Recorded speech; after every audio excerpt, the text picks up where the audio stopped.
Dimensions of morality ആണ്. നമ്മൾ കഴിഞ്ഞ ക്ലാസ്സുകളിൽ ഈ മൊറാലിറ്റിയെ കുറിച്ച്, സോഷ്യൽ മാനേഴ്സുകളെ കുറിച്ചിട്ട്, മൊറാലിറ്റിയുടെ ബേസിക് കാര്യങ്ങളെ കുറിച്ചൊക്കെ നമ്മൾ പഠിച്ചു. ഇനി നമ്മളുടെ ഈ മൊറാലിറ്റിയുമായി ബന്ധപ്പെട്ട മറ്റു തലങ്ങൾ, ഒരു മൊറാലിറ്റിയുടെ വ്യത്യസ്ത ഡൈമെൻഷൻസുകൾ, വ്യത്യസ്ത ഭാഗങ്ങൾ, ആസ്പെക്റ്റുകളാണ് നമുക്ക് പഠിക്കാനുള്ളത്. അപ്പോൾ നമ്മൾ ഈ ചാപ്റ്ററിൽ എക്സ്പ്ലോർ ചെയ്യാൻ പോകുന്നത് ഒരു മോറൽ ബിഹേവിയർ എങ്ങനെയാണ് ഒരു മൾട്ടി ലെയർഡ് ആയിട്ടുള്ള വ്യത്യസ്ത തലങ്ങളുള്ള ഒന്നായി മാറുന്നത് എന്നാണ് പറയാൻ പോകുന്നത്. നമുക്കറിയാം, വെറും കുറേ മൂല്യങ്ങൾ അല്ലെ, ഹോണസ്റ്റി പോലെയുള്ള അല്ലെങ്കിൽ ട്രൂത്ത്ഫുൾനെസ് പോലെയുള്ള കുറേ ഗുണങ്ങൾ, കുറേ വിർച്യൂസ്, കുറേ മൂല്യങ്ങൾ മനസ്സിലാക്കിയത് കൊണ്ട് മാത്രം അത് മോറൽ ബിഹേവിയർ ആണെന്ന് പറയാൻ പറ്റില്ല. മറിച്ച് മോറൽ ബിഹേവിയർ ആണെന്ന് അതിനെക്കുറിച്ച് പറയണമെങ്കിൽ, ഒരു വസ്തുവിനെ മോറൽ ബിഹേവിയർ ആണ് എന്ന് പറയണമെങ്കിൽ അതിൻ്റെ പിന്നിലുള്ള മോട്ടീവ്സ്, ആ ഒരു സ്വഭാവം അയാൾ ചെയ്യാനുള്ള, പ്രവർത്തിക്കാനുള്ള അയാളുടെ ഇന്റൻഷൻ, അയാൾ എന്തുകൊണ്ടാണ് ചെയ്തത് എന്നുകൂടി പരിഗണിച്ചിട്ടായിരിക്കണം നമ്മൾ അത് മോറലാണോ അല്ലയോ എന്ന് തീരുമാനിക്കേണ്ടത്.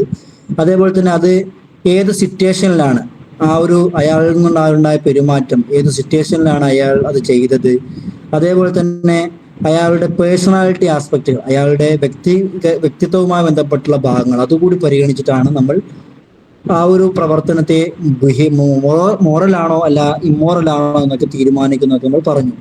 ചുരുക്കി പറഞ്ഞു കഴിഞ്ഞാൽ, മൊറാലിറ്റി എന്ന് പറഞ്ഞു കഴിഞ്ഞാൽ ഒരു മൾട്ടി ഡൈമെൻഷണൽ ആയിട്ടുള്ള, വ്യത്യസ്ത തലങ്ങളുള്ള, വ്യത്യസ്ത ഭാവങ്ങളുള്ള ഒരു കോൺസെപ്റ്റാണ് ഈ മൊറാലിറ്റി എന്ന് പറയുന്നത്. അതിൽ നോളജ്, അതിനെക്കുറിച്ചുള്ള അറിവ്, നമ്മുടെ ഇമോഷൻസ്, അതേപോലെ തന്നെ ഒരു കാര്യം നമ്മൾ ചെയ്യുമ്പോഴുള്ള ഉദ്ദേശങ്ങൾ, അതേപോലെ നമ്മൾ ആ ഒരു പ്രവർത്തനം ചെയ്യുന്ന കോണ്ടെക്സ്റ്റ് അല്ലെങ്കിൽ അതിൻ്റെ ആ ഒരു സിറ്റുവേഷൻ, അതെല്ലാം കൂടി കൊണ്ടിട്ടാണ് ഒരു പ്രവർത്തനം അത് മോറൽ ബിഹേവിയർ ആയിട്ട് മാറുന്നത്, അല്ലെങ്കിൽ ഒരു മോറൽ ആക്ടിവിറ്റി ആയിട്ട് നമ്മൾ അതിനെ പരിഗണിക്കുന്നത്. ഓക്കെ, അപ്പോൾ നമുക്ക് ഇതിൽ പഠിക്കാനുള്ള ഫസ്റ്റത്തെ ഒരു കാര്യം എന്ന് പറഞ്ഞാൽ, who is A morally educated person. ഒരു വ്യക്തിയെ കുറിച്ച് നമുക്ക് അയാൾ ധാർമ്മികമായി വിദ്യ അഭ്യസിച്ച ആളാണ്, മോറലി എഡ്യൂക്കേറ്റഡ് ആണ് എന്ന് പറയണമെങ്കിൽ അയാൾക്ക് എന്തൊക്കെ ക്വാളിറ്റീസ് ആണ് ഉണ്ടായിരിക്കേണ്ടത് എന്നാണ് നമുക്ക് പറയാൻ പോകുന്നത്. അപ്പോൾ ഈ മൊറാലിറ്റിയെ കുറിച്ച് കൂടുതൽ നമുക്ക് മനസ്സിലാക്കണമെങ്കിൽ ആദ്യം എന്താണ് ഈ മോറലി എഡ്യൂക്കേറ്റഡ് പേഴ്സൺ, എങ്ങനെയായിരിക്കും ഒരു മോറലി എഡ്യൂക്കേറ്റഡ് ആയിട്ടുള്ള പേഴ്സന്റെ വ്യക്തിത്വം, അല്ലെങ്കിൽ ഒരു വ്യക്തി എങ്ങനെയായിരിക്കും, മോറലി എഡ്യൂക്കേറ്റഡ് ആയിട്ടുള്ള വ്യക്തിയുടെ സ്വഭാവങ്ങൾ, അയാളുടെ പ്രത്യേകതകൾ എന്തായിരിക്കും എന്നാണ് നമ്മൾ മനസ്സിലാക്കേണ്ടത്. നമ്മൾ ആദ്യം മനസ്സിലാക്കേണ്ടത് മോറലി എഡ്യൂക്കേറ്റഡ് ആയ പേഴ്സൺ എന്ന് പറഞ്ഞാൽ ആരല്ല എന്നാണ് മനസ്സിലാക്കേണ്ടത്. ഒരു മോറലി എഡ്യൂക്കേറ്റഡ് ആയ പേഴ്സൺ ആരാണ് എന്ന് മനസ്സിലാക്കുന്നതിന് മുമ്പ് ആരെക്കുറിച്ച് നമുക്ക് മോറലി എഡ്യൂക്കേറ്റഡ് ആയ പേഴ്സൺ ആണ് എന്ന് പറയാൻ കഴിയില്ല എന്ന് മനസ്സിലാക്കണം. ഇപ്പൊ ഒന്നാമതായിട്ട് പറയുന്നത്, വെറും കുറേ റൂൾസ് പിൻപറ്റുന്ന ഒരാൾ, ഒരു നിയമത്തിനനുസരിച്ച് ജീവിക്കുന്ന ആളെ കുറിച്ച് നമുക്കൊരിക്കലും അയാൾ മോറലി എഡ്യൂക്കേറ്റഡ് ആണെന്ന് പറയാൻ പറ്റില്ല. ഈ റിവാർഡിനെ പ്രതീക്ഷിച്ചുകൊണ്ട് അല്ലെങ്കിൽ പണിഷ്മെന്റിനെ പേടിച്ചുകൊണ്ട് കുറച്ച് നിയമങ്ങളെ പിൻപറ്റി ജീവിക്കുന്ന ആളുകൾ, അവരെ നമുക്കൊരിക്കലും അത് മോറലി എഡ്യൂക്കേറ്റഡ് ആയിട്ടുള്ള പേഴ്സൺ ആണെന്ന് പറയാൻ പറ്റില്ല. അതേപോലെ തന്നെ ചില കാര്യങ്ങൾ അന്ധമായി വിശ്വസിക്കുന്ന, അപ്പോൾ ഇയാൾ നല്ല കാര്യങ്ങൾ ചെയ്യുന്നുണ്ടാവും, പക്ഷെ അയാൾക്ക് എന്താണ് ചെയ്യേണ്ടത് അല്ലെങ്കിൽ വിശ്വസിക്കേണ്ടതെന്ന് അറിയാം, പക്ഷേ എന്തുകൊണ്ടാണ് അങ്ങനെ ചെയ്യേണ്ടത്, എന്തുകൊണ്ടാണ് അങ്ങനെ വിശ്വസിക്കേണ്ടതെന്ന് അയാൾക്ക് അറിയില്ല എങ്കിൽ അയാളെ കുറിച്ച് നമുക്കൊരിക്കലും മോറലി എഡ്യൂക്കേറ്റഡ് ആയിട്ടുള്ള ആളാണെന്ന് പറയാൻ പറ്റില്ല.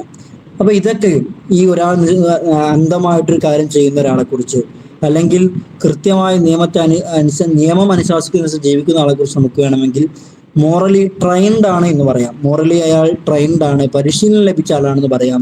പക്ഷെ അയാളെ കുറിച്ച് മോറലി എഡ്യൂക്കേറ്റഡ് ആണെന്ന് പറയാൻ സാധിക്കില്ല. കാരണം മോറലി എഡ്യൂക്കേറ്റഡ് ആയ ഒരു വ്യക്തിക്ക് സ്വന്തമായിട്ട് തീരുമാനങ്ങൾ എടുക്കാൻ കഴിയണം. അതോടൊപ്പം അയാൾ ചെയ്യുന്ന പ്രവർത്തനങ്ങൾ അല്ലെങ്കിൽ അയാൾ വിശ്വസിക്കുന്ന കാര്യങ്ങൾ അത് എന്താണ് വിശ്വസിക്കേണ്ടത് എന്നതിനപ്പുറം അത് എന്തുകൊണ്ട് വിശ്വസിക്കണമെന്ന് കൂടി മനസ്സിലാക്കുമ്പോൾ ആണ് അയാളെ കുറിച്ച് നമുക്ക് മോറലി എഡ്യൂക്കേറ്റഡ് ആണെന്ന് പറയാൻ പറ്റുള്ളൂ. അപ്പൊ ഇനി നമുക്ക് what A morally educated person is, ഒരു മോറലി എഡ്യൂക്കേറ്റഡ് ആയ വ്യക്തി ആരാണ് എന്ന് നമുക്ക് നോക്കാം. അയാൾക്ക് കുറച്ച് പ്രത്യേകതകൾ ഉണ്ടായിരിക്കും. ഒന്നാമത്തെ പ്രത്യേകത, ഈ മോറലി എഡ്യൂക്കേഷൻ ലഭിച്ച ഒരാളുടെ ഏറ്റവും പ്രധാനപ്പെട്ട ഒരു പ്രത്യേകത എന്ന് പറഞ്ഞാൽ capable of autonomous moral decisions. അയാൾക്ക് സ്വന്തമായിട്ട് തീരുമാനങ്ങൾ, മോറലായിട്ടുള്ള ധാർമ്മികമായിട്ടുള്ള തീരുമാനങ്ങൾ എടുക്കാൻ കഴിവുള്ള ആളായിരിക്കും മോറലി എഡ്യൂക്കേറ്റഡ് ആയ ഒരു വ്യക്തി. അപ്പൊ അയാൾക്ക് ഈ നിയമത്തെ പിൻപറ്റുന്നത് കൊണ്ട് മാത്രമല്ല, ഈ കുറെ റൂൾസ് ഇയാൾ പിൻപറ്റുന്നു എന്നതുകൊണ്ട് മാത്രമല്ല, മറിച്ച് സ്വതന്ത്രമായിട്ട് ഇൻഡിപെൻഡന്റ് ഇയാൾക്ക് എന്ത് ചെയ്യാൻ പറ്റും, ഈ നിയമങ്ങളില്ല എങ്കിലും മോറൽ ചോയ്സുകൾ ഉണ്ടാക്കാൻ പറ്റും, അല്ലെങ്കിൽ മോറൽ ചോയ്സുകൾ പിൻപറ്റാനും തീരുമാനങ്ങൾ എടുക്കാൻ കഴിയുന്ന വ്യക്തിയെ കുറിച്ചാണ് നമുക്ക് അയാൾ മോറലി എഡ്യൂക്കേറ്റഡ് ആണെന്ന് പറയാൻ പറ്റുള്ളൂ. എന്ന് മാത്രമല്ല, ഒരു കാര്യം അയാൾ ചെയ്യുന്നതിന് മുമ്പ് അതിനെ ചുറ്റിപ്പറ്റി ഉണ്ടാവുന്ന സിറ്റുവേഷൻസിനെ കൂടി അയാൾ പരിഗണിച്ചുകൊണ്ടായിരിക്കും കാര്യങ്ങൾ ചെയ്യുന്നത്. അപ്പോൾ വെറും കുറെ നിയമത്തിനനുസരിച്ച് പ്രവർത്തിക്കുക എന്നതിനപ്പുറം സ്വതന്ത്രമായിട്ട്, നിയമത്തിന്റെ ഒക്കെ അപ്പുറം, നിയമമില്ല എങ്കിൽ പോലും സ്വതന്ത്രമായിട്ട് ആ തീരുമാനം, ധാർമ്മികമായിട്ടുള്ള തീരുമാനങ്ങൾ എടുക്കാൻ കാപ്പബിൾ ആയിട്ടുള്ള ആൾക്കാരായിരിക്കും മോറലി എഡ്യൂക്കേറ്റഡ് ആയിട്ടുള്ള ഒരു വ്യക്തി എന്ന് പറയുന്നത്. ഒരു ഉദാഹരണം അവിടെ കൊടുത്തിട്ടുണ്ട്. A doctor may choose not to tell a critically ill patient the harsh truth immediately if it would cause the severe distress. നമുക്കറിയാം, ഇപ്പൊ ചില രോഗികൾ അയാള് ഒരിക്കലും ജീവിതത്തിലേക്ക് തിരിച്ചു വരില്ല എന്ന് ഉറപ്പായിരിക്കും. അപ്പൊ ഈ ഒരു സത്യം മനസ്സിലാക്കിയ ഒരു ഡോക്ടർ പക്ഷെ ആ ഒരു വ്യക്തിയോട് ആ സത്യം തുറന്നടിച്ച് ഒറ്റയടിക്ക് പെട്ടെന്ന് ഡിസ്ക്ലോസ് ചെയ്യുകയില്ല. കാരണം എന്താ, ഇയാളിങ്ങനെ പെട്ടെന്ന് ഇങ്ങനെ ഡിസ്ക്ലോസ് ചെയ്ത് കഴിഞ്ഞാൽ അത് കൂടുതൽ അയാൾക്കൊരു മനപ്രയാസം സൃഷ്ടിക്കാൻ കാരണമാവുന്നത് കൊണ്ട് തന്നെ. അപ്പൊ ഇത് മനസ്സിലാക്കി അത് ആ സമയത്ത് ഡിസ്ക്ലോസ് ചെയ്യാതെ, ആ വ്യക്തിയോട് പറയാതെ മറച്ചു വെക്കുക എന്നുള്ളത് വളരെ പ്രധാനപ്പെട്ട ഒരു കാര്യമാണ്. അപ്പൊ ഇവിടെ ശരിക്കും സത്യം പറയാം, രോഗി ചോദിക്കുകയാണ് നമ്മളോട് വന്നിട്ട്, നമ്മൾ ഡോക്ടറാണ് സങ്കല്പിക്കുക, എനിക്ക് ജീവിക്കാനുള്ള ചാൻസും ഉണ്ടോ എന്ന് ചോദിച്ചാൽ നമുക്കറിയാം ഈ രോഗി രക്ഷപ്പെടുക എന്നുള്ളത് കുറച്ച് പ്രയാസമാണ്. അപ്പോൾ ശരിക്ക് ഈ സത്യം പറയുക എന്നുള്ളത് ഒരു വൃശ്യമാണ് എങ്കിലും അതിനേക്കാൾ അപ്പുറം തന്നെ പ്രധാനപ്പെട്ട ഒന്നാണ് കമ്പാഷൻ, നമുക്ക് മനുഷ്യരോട് കരുണയുണ്ടാവുക എന്നുള്ളത്. അപ്പൊ നമുക്കറിയാം ഈ ഒരു സത്യം പറഞ്ഞു കഴിഞ്ഞാൽ അയാൾക്ക് കൂടുതൽ പ്രയാസങ്ങളാണ് ഉണ്ടാവുക. അതുകൊണ്ട് താൽക്കാലികം ആ സത്യം പറയാതെ മറച്ചു വെക്കുക എന്നുള്ളതാണ് അവിടുത്തെ ശരി എന്ന് പറയുന്നത്. അപ്പൊ ഇത്രയേ ഉള്ളൂ.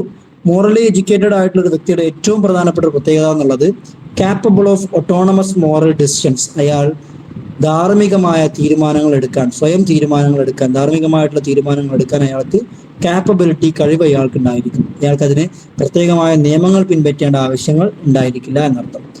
ഇനി രണ്ടാമത്തെ ഒരു പ്രത്യേകത, മോറലി എഡ്യൂക്കേറ്റഡ് ആയിട്ടുള്ള ഒരു പേഴ്സന്റെ മറ്റൊരു പ്രത്യേകത പറഞ്ഞു കഴിഞ്ഞാൽ has factual knowledge of the situations.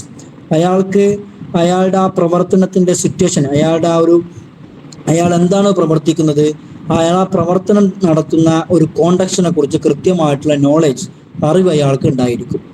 ഉദാഹരണത്തിന്, അയാൾ ഒരു കാര്യം പ്രവർത്തിക്കുന്ന ഒരു മോറൽ എഡ്യൂക്കേറ്റഡ് ആയ വ്യക്തി ഒരു കാര്യം ചെയ്യുന്നതിന് മുമ്പ് ഇത് ചെയ്തു കഴിഞ്ഞാൽ എന്തൊക്കെ കോൺസിക്വൻസസ് ആയിരിക്കും ഉണ്ടാവുക, അതിന്റെ റിസൾട്ട് ആയിട്ട് എന്തൊക്കെ കാര്യങ്ങൾ അവിടെ ഉണ്ടാവുമെന്ന് മുൻകൂട്ടി കാണുകയും അതിനനുസരിച്ച് മാത്രമേ അയാൾ എന്ത് ചെയ്യുള്ളൂ, പ്രവർത്തിക്കുകയുള്ളൂ എന്നർത്ഥം. ഉദാഹരണത്തിന്, ഒരു ക്ലാസ്സിൽ ഒരു ടീച്ചർ, നമ്മുടെ ക്ലാസ്സിൽ ഒരു കുട്ടിക്ക് തീരെ പഠിക്കാൻ കഴിയാത്തൊരു കുട്ടി, നമ്മുടെ ഒരു സൈക്കോളജി വെച്ച് നമുക്ക് മനസ്സിലാക്കാൻ കഴിഞ്ഞു അവനക്ക് IQ, അവന്റെ ഇന്റലിജന്റ് കോയിഫിഷ്യന്റ് എന്ന സാധനം വളരെ കുറവാണ്, വളരെ ലോ ആണ് നമുക്കറിയാം. പക്ഷെ നമ്മൾ ഇത് അറിഞ്ഞിട്ട് നമ്മൾ ആ കുട്ടീനോട് നമ്മൾ നേരിട്ട് പറയണം, മോനെ നിനക്ക് തീരെ IQ ഇല്ല കേട്ടോ, നിനക്ക് പഠിക്കാൻ കഴിയില്ല എന്ന് പറഞ്ഞു കഴിഞ്ഞാൽ അത് അവന്റെ കോൺഫിഡൻസിനെ തന്നെ തകർത്ത് കളയും. അപ്പോൾ ഈ ഒരു സാഹചര്യത്തിൽ ആ ഒരു കോണ്ടക്സ്റ്റ് അല്ലെ, നമ്മൾ ഈ കോണ്ടക്സ്റ്റിൽ പറഞ്ഞു കഴിഞ്ഞാൽ, ഞാനിപ്പോ പറഞ്ഞ സാധനം ഇങ്ങനെ ഞാൻ ഈ സത്യം പുറത്ത് പറഞ്ഞു കഴിഞ്ഞാൽ എന്തായിരിക്കും കോൺസിക്വൻസ്, ആ കുട്ടിക്ക് അയാളുടെ പിന്നെ മറ്റു ജീവിതത്തിലുള്ള കോൺഫിഡൻസിനെ കൂടി ബാധിച്ചു കളയും. പിന്നെ ഒരു കാര്യം ചെയ്യാൻ അയാൾക്ക്, ആ ഒരു വിദ്യാർത്ഥിക്ക് ചിലപ്പോൾ ധൈര്യം കിട്ടിക്കൊള്ളണമെന്നില്ല. അപ്പൊ ആ ഒരു കോൺസിക്വൻസ് മനസ്സിലാക്കി നമ്മൾ അതെന്ത് ചെയ്യുന്നു, ആ ഒരു ട്രൂത്തിനെ, ആ ഒരു കൈപ്പേറിയ ഒരു സത്യത്തെ നമ്മൾ എന്ത് ചെയ്യുന്നു, പിടിച്ചു വെക്കുന്നു, പറയാതെ പിടിച്ചു വെക്കുക എന്ന് പറഞ്ഞു കഴിഞ്ഞാൽ അതായിരിക്കും അവിടുത്തെ ഏറ്റവും വലിയ മോറലി ബെറ്റർ ആയിട്ടുള്ള ഒരു ഡിസിഷൻ എന്ന് പറയുന്നത്. അപ്പൊ ഇതാണ് രണ്ടാമത്തെ ഒരു പ്രത്യേകത. മോറലി എഡ്യൂക്കേറ്റഡ് ആയിട്ടൊരു പേഴ്സന്റെ മറ്റൊരു ക്വാളിറ്റി എന്ന് പറയുന്നത് has factual knowledge of the situations. അയാൾക്ക് അയാൾ ചെയ്യുന്ന കാര്യത്തിന്റെ ഓരോ കോണ്ടക്സ്റ്റിനെ കുറിച്ചും കൃത്യമായിട്ടുള്ള ബോധം ഉണ്ടായിരിക്കും. അതുകൊണ്ട് തന്നെ അയാൾ ഒരു കാര്യം ചെയ്യുന്നതിന് മുമ്പ് അതിന്റെ കോൺസിക്വൻസസ് എന്തായിരിക്കും, അതിന്റെ അനന്തരഫലങ്ങൾ, ഇത് ചെയ്തു കഴിഞ്ഞാൽ എന്തൊക്കെയായിരിക്കും അതിന്റെ ബാക്കി പത്രങ്ങളായിട്ട് ഉണ്ടാവുക എന്ന് കൃത്യമായിട്ട് ആലോചിച്ച ശേഷം മാത്രമേ അയാൾ ഒരു കാര്യം ചെയ്യുകയുള്ളൂ എന്നർത്ഥം. മൂന്നാമത്തെ പ്രത്യേകത എന്ന് പറഞ്ഞു കഴിഞ്ഞാൽ possess social and emotional skills. അയാൾക്ക് മാനസികമായിട്ടുള്ള, അതേപോലെ തന്നെ സാമുദായികമായിട്ടുള്ള, വൈകാരികമായിട്ടുള്ള കുറെ കഴിവുകൾ ഇയാൾക്ക് ഉണ്ടായിരിക്കും. നമുക്കറിയാം, മനുഷ്യൻ എന്നുള്ളത് ഒരു സമൂഹത്തിൽ ജീവിക്കുന്ന വ്യക്തിയാണ്. നമ്മൾ വ്യക്തിപരമായ ജീവിതത്തിനപ്പുറം ഒരു സാമൂഹിക ജീവിയായത് കൂടിക്കൊണ്ട് തന്നെ മറ്റുള്ളവരുടെ വികാരങ്ങൾ, മറ്റുള്ളവരുടെ ഇമോഷൻസ്, അവരുടെ ഫീലിങ്സ് കൂടി മനസ്സിലാക്കാൻ നമുക്ക് സാധിച്ചിരിക്കണം. അതുകൊണ്ട് തന്നെ ഒരു മോറലി എഡ്യൂക്കേറ്റഡ് ആയ പേഴ്സൺ അയാൾക്ക് മറ്റുള്ളവരുടെ ഫീലിങ്സ് കൂടി മനസ്സിലാക്കാനും അയാൾക്ക് കഴിയുന്നവനായിരിക്കും. അയാൾക്കൊരു എംപതി എന്നുള്ളൊരു കഴിവ് അയാൾക്ക് ഉണ്ടായിരിക്കും. അതുകൊണ്ട് തന്നെ ജനങ്ങളോട് വളരെ റെസ്പെക്ട്ഫുൾ ആയിട്ട്, വളരെ ബഹുമാന പുരസ്സരം തന്നെ അവരോട് പെരുമാറാനും അവരോട് സംവദിക്കാനൊക്കെ ഒരു മോറലി എഡ്യൂക്കേറ്റഡ് ആയിട്ടുള്ള പേഴ്സൺസിന് സാധിക്കുമെന്നർത്ഥം. അപ്പൊ അതുകൊണ്ട് തന്നെ ഒരു മോറൽ ബിഹേവിയർ, ഒരാളുടെ ഒരു ധാർമ്മികമായ പെരുമാറ്റം എന്ന് പറഞ്ഞു കഴിഞ്ഞാൽ വെറും ഒന്നിനെ കുറിച്ച് ചിന്തിക്കുന്നതിനെ കുറിച്ച് മാത്രമല്ല, മറിച്ച് അയാൾ ഫീലിങ്സിനെ കൂടി, it is also about feeling, അയാളുടെ ഫീലിങ്ങിനെ കൂടി ഉൾപ്പെടുത്തിക്കൊണ്ടാണ് നമുക്ക് ഇത് മോറൽ ബിഹേവിയർ ആണെന്ന് പറയാൻ സാധിക്കുന്നത്. ഒരു ഉദാഹരണം കൂടെ കൊടുത്തിട്ടുണ്ട്.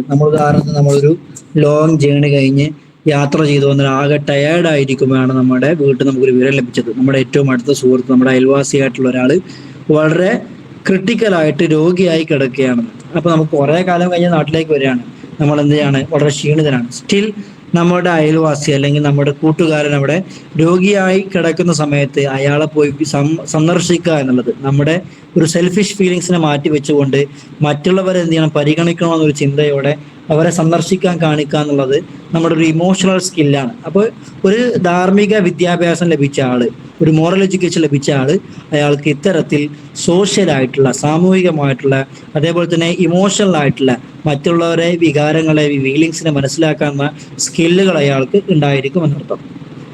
മറ്റൊരു പ്രധാനപ്പെട്ട ഒരു പ്രത്യേകത എന്ന് പറഞ്ഞാൽ ബാലൻസസ് റീസൺ ആൻഡ് ഇമോഷൻസ്. അയാൾക്ക് അയാളുടെ യുക്തിയെയും അയാളുടെ ഇമോഷൻസിനെയും കൃത്യമായി ബാലൻസ് ചെയ്ത് കൊണ്ടുപോകാൻ കഴിയുമെന്നുള്ളതാണ്. ചില സമയത്ത് നമ്മൾ യുക്തിക്കനുസരിച്ച് പ്രവർത്തിച്ചു കഴിഞ്ഞാൽ ചില ഇമോഷൻസ് ഹേർട്ടായിരിക്കും. നമ്മൾ ഇമോഷൻസിന് മാത്രം പ്രാമുഖ്യം കൊടുത്തു കഴിഞ്ഞാൽ അത് വളരെ ഇല്ലോജിക്കലായിട്ടുള്ള, തീരെ ബുദ്ധിപരമായ ഒരു നീക്കമായിരിക്കില്ല. അപ്പൊ രണ്ടിനെയും കൃത്യമായി സമന്വസിപ്പിച്ച് കൊണ്ടുപോകാൻ സാധിക്കുന്ന, അല്ലെങ്കിൽ രണ്ടിനെയും കൃത്യമായിട്ട് ബാലൻസ് ചെയ്യാൻ കൊണ്ടുപോകുന്ന ഒരു കഴിവ് അയാൾക്ക് ഉണ്ടായിരിക്കും എന്നർത്ഥം. ബാലൻസസ് റീസൺ ആൻഡ് ഇമോഷൻസ്, ഇയാൾക്ക് അയാളുടെ ബുദ്ധിയെയും അതേപോലെ തന്നെ ഇമോഷൻസിനെയും കൃത്യമായി ബാലൻസ് ചെയ്ത് കൊണ്ടുപോകാൻ സാധിക്കുമെന്നതാണ് ഏറ്റവും പ്രധാനപ്പെട്ട മറ്റൊരു പ്രത്യേകത. നമുക്കറിയാം, നമ്മൾ ഇമോഷൻസ് എന്ന് പറഞ്ഞു കഴിഞ്ഞാൽ മനുഷ്യർക്ക് പ്രത്യേകമായിട്ടുള്ള കുറെ ഇമോഷൻസ് ഉണ്ടാവുക എന്ന് പറഞ്ഞാൽ അത് മോശം കാര്യമൊന്നുമില്ല. നമുക്ക് മനുഷ്യനായതുകൊണ്ട് നമ്മുടെ മനുഷ്യനാക്കി മറ്റുള്ള ജീവികളിൽ നിന്ന് വ്യത്യസ്തമാക്കുന്നത് തന്നെ നമ്മുടെ ഈ ഇമോഷൻസ് ആണെന്ന് മനസ്സിലാക്കാം. നമുക്കറിയാം, നമ്മളെ സംബന്ധിച്ചിടത്തോളം പ്രധാനമായും രണ്ട് രീതിയിലുള്ള ഇമോഷൻസ് ആണ് ഉണ്ടാവാറുള്ളത്. നമ്മൾ നേരത്തെ ചർച്ച ചെയ്ത കാര്യമാണിത്. സെൽഫ് പ്രിസർവിംഗ് ആയിട്ടുള്ള ഇമോഷൻസും സോഷ്യൽ പ്രിസർവിംഗ് ആയിട്ടുള്ള ഇമോഷൻസും. സെൽഫ് പ്രിസർവിംഗ് ആയിട്ടുള്ള ഇമോഷൻസ് എന്ന് പറഞ്ഞു കഴിഞ്ഞാൽ നമ്മുടെ താല്പര്യങ്ങൾക്ക് മാത്രം പ്രാമുഖ്യം കൊടുക്കുന്ന, അതിന് മാത്രം പ്രയോറിറ്റി കൊടുക്കാൻ നമ്മളെ പ്രേരിപ്പിക്കുന്ന ഇമോഷൻസ് ആണ് സെൽഫ് പ്രിസർവിംഗ് ഇമോഷൻസ് എന്ന് പറയുന്നത്. എന്നാൽ സോഷ്യൽ പ്രിസർവിംഗ് ഇമോഷൻ എന്ന് പറഞ്ഞു കഴിഞ്ഞാൽ നമ്മുടെ താല്പര്യത്തിനപ്പുറം നമ്മുടെ സഹജീവികളുടെ, നമ്മുടെ കൂടെ ജീവിക്കുന്ന ആളുകളുടെ, നമ്മുടെ സുഹൃത്തുക്കളുടെ, നമ്മുടെ കുടുംബത്തിന്റെ, നമ്മൾ ജീവിക്കുന്ന സമുദായത്തിന്റെ താല്പര്യത്തെ ഉയർത്തിപ്പിടിക്കുന്നതിനെയാണ് നമ്മൾ സോഷ്യൽ പ്രിസർവിംഗ് ഇമോഷൻസ് എന്ന് പറയുന്നത്.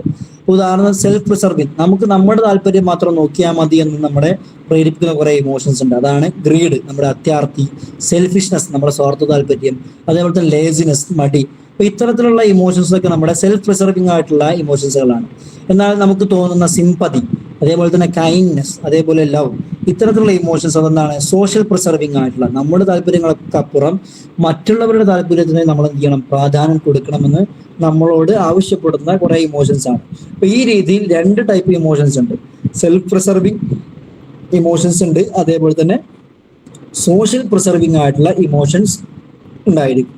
അപ്പൊ ഏതായാലും ഒരു മോറലി മെച്യൂർ ആയിട്ടുള്ള പേഴ്സൺ എന്ന് പറഞ്ഞു കഴിഞ്ഞാൽ, ഒരു ധാർമ്മികമായിട്ട് നല്ല മെച്യൂരിറ്റി ഉള്ള, ഒരു വകതിരിവുള്ള ഒരു വ്യക്തി എന്ന് പറഞ്ഞു കഴിഞ്ഞാൽ ഈ രണ്ട് ഇമോഷൻസിനെയും കൃത്യമായി ബാലൻസ് ചെയ്ത് കൊണ്ടുപോകുന്ന ആളായിരിക്കും. ഉദാഹരണത്തിന്, നമുക്ക് സാമ്പത്തികമായി നല്ല പ്രയാസം അനുഭവിക്കുന്ന ഒരു സമയത്താണ് റോഡിൽ നിന്ന് ഒരു സ്വർണം കളഞ്ഞു കിട്ടുന്നത് വിചാരിക്കാം, അല്ലെങ്കിൽ നമുക്ക് കുറച്ച് കാശ് കളഞ്ഞു കിട്ടുന്നത് വിചാരിക്കാം. സ്വാഭാവികമായിട്ടും നമ്മൾ എന്ത് ചെയ്യാം, നമുക്കത് ആരും കാണാതെ എടുത്ത് നമുക്ക് വേണ്ടി ഉപയോഗിക്കാമെങ്കിലും ആ ഒരു സെൽഫിഷ്നെസ് മാറ്റി വെച്ചിട്ട് നമുക്ക് എന്ത് ചെയ്യുന്നു, നമ്മളത് അതിന്റെ ഉടമസ്ഥയെ കണ്ടെത്തി തിരിച്ചു കൊടുക്കുന്നു. അപ്പൊ ഇത് ശരിക്കും ഇവിടെ രണ്ട് ഇമോഷൻസ് ഉണ്ടാവുന്നു. ഒന്ന് സെൽഫിഷ് ആയിട്ടുള്ള ഇമോഷൻസും എന്നാൽ സോഷ്യൽ ആയിട്ടുള്ള, എത്തിക്കൽ ആയിട്ടുള്ള ഇമോഷനും ഉണ്ടാവുന്നു. അപ്പൊ ഇത് കൃത്യമായി ബാലൻസ് ചെയ്ത് കൊണ്ടുപോകുമ്പോൾ മാത്രമേ നമുക്കൊരു മെച്യൂർ ആയിട്ടുള്ള, മോറലി മെച്യൂർ ആയിട്ട് നമ്മളെ പരിഗണിക്കാൻ നമുക്ക് സാധിക്കുകയുള്ളൂ എന്നർത്ഥം. ഇതുവരെ ക്ലിയർ ആണോ? ഇത് വളരെ സിമ്പിൾ ഭാഗമായതുകൊണ്ടാണ് ഞാൻ എന്ത് ചെയ്യുന്നത്, കുറച്ച് സ്പീഡിൽ പോകുന്നത്. ഇത് ക്ലിയർ ആണോ? ഓക്കെ. ഇനി key dimensions of moral behaviour. നമ്മൾ ഫസ്റ്റ് ഈ ചാപ്റ്ററിന്റെ തുടക്കത്തിൽ തന്നെ പറഞ്ഞു, മൊറാലിറ്റി എന്ന് പറഞ്ഞു കഴിഞ്ഞാൽ, അല്ലെങ്കിൽ മോറൽ ബിഹേവിയർ എന്ന് പറഞ്ഞു കഴിഞ്ഞാൽ മൾട്ടി ലെയേർഡ് ആണ്. കുറെ ലെയറുള്ള, കുറെ ഡൈമെൻഷൻസ് ഉള്ള, കുറെ ആസ്പെക്ട് ഉള്ള ഭാഗമാണ് മോറൽ ബിഹേവിയർ എന്ന് പറയുന്നത്. ഒരു ബിഹേവിയറിനെ അത് മോറൽ ബിഹേവിയർ ആണ് എന്ന് പറയണമെങ്കിൽ കുറെ ഭാഗങ്ങൾ കൂടി നമ്മൾ പരിഗണിക്കണം.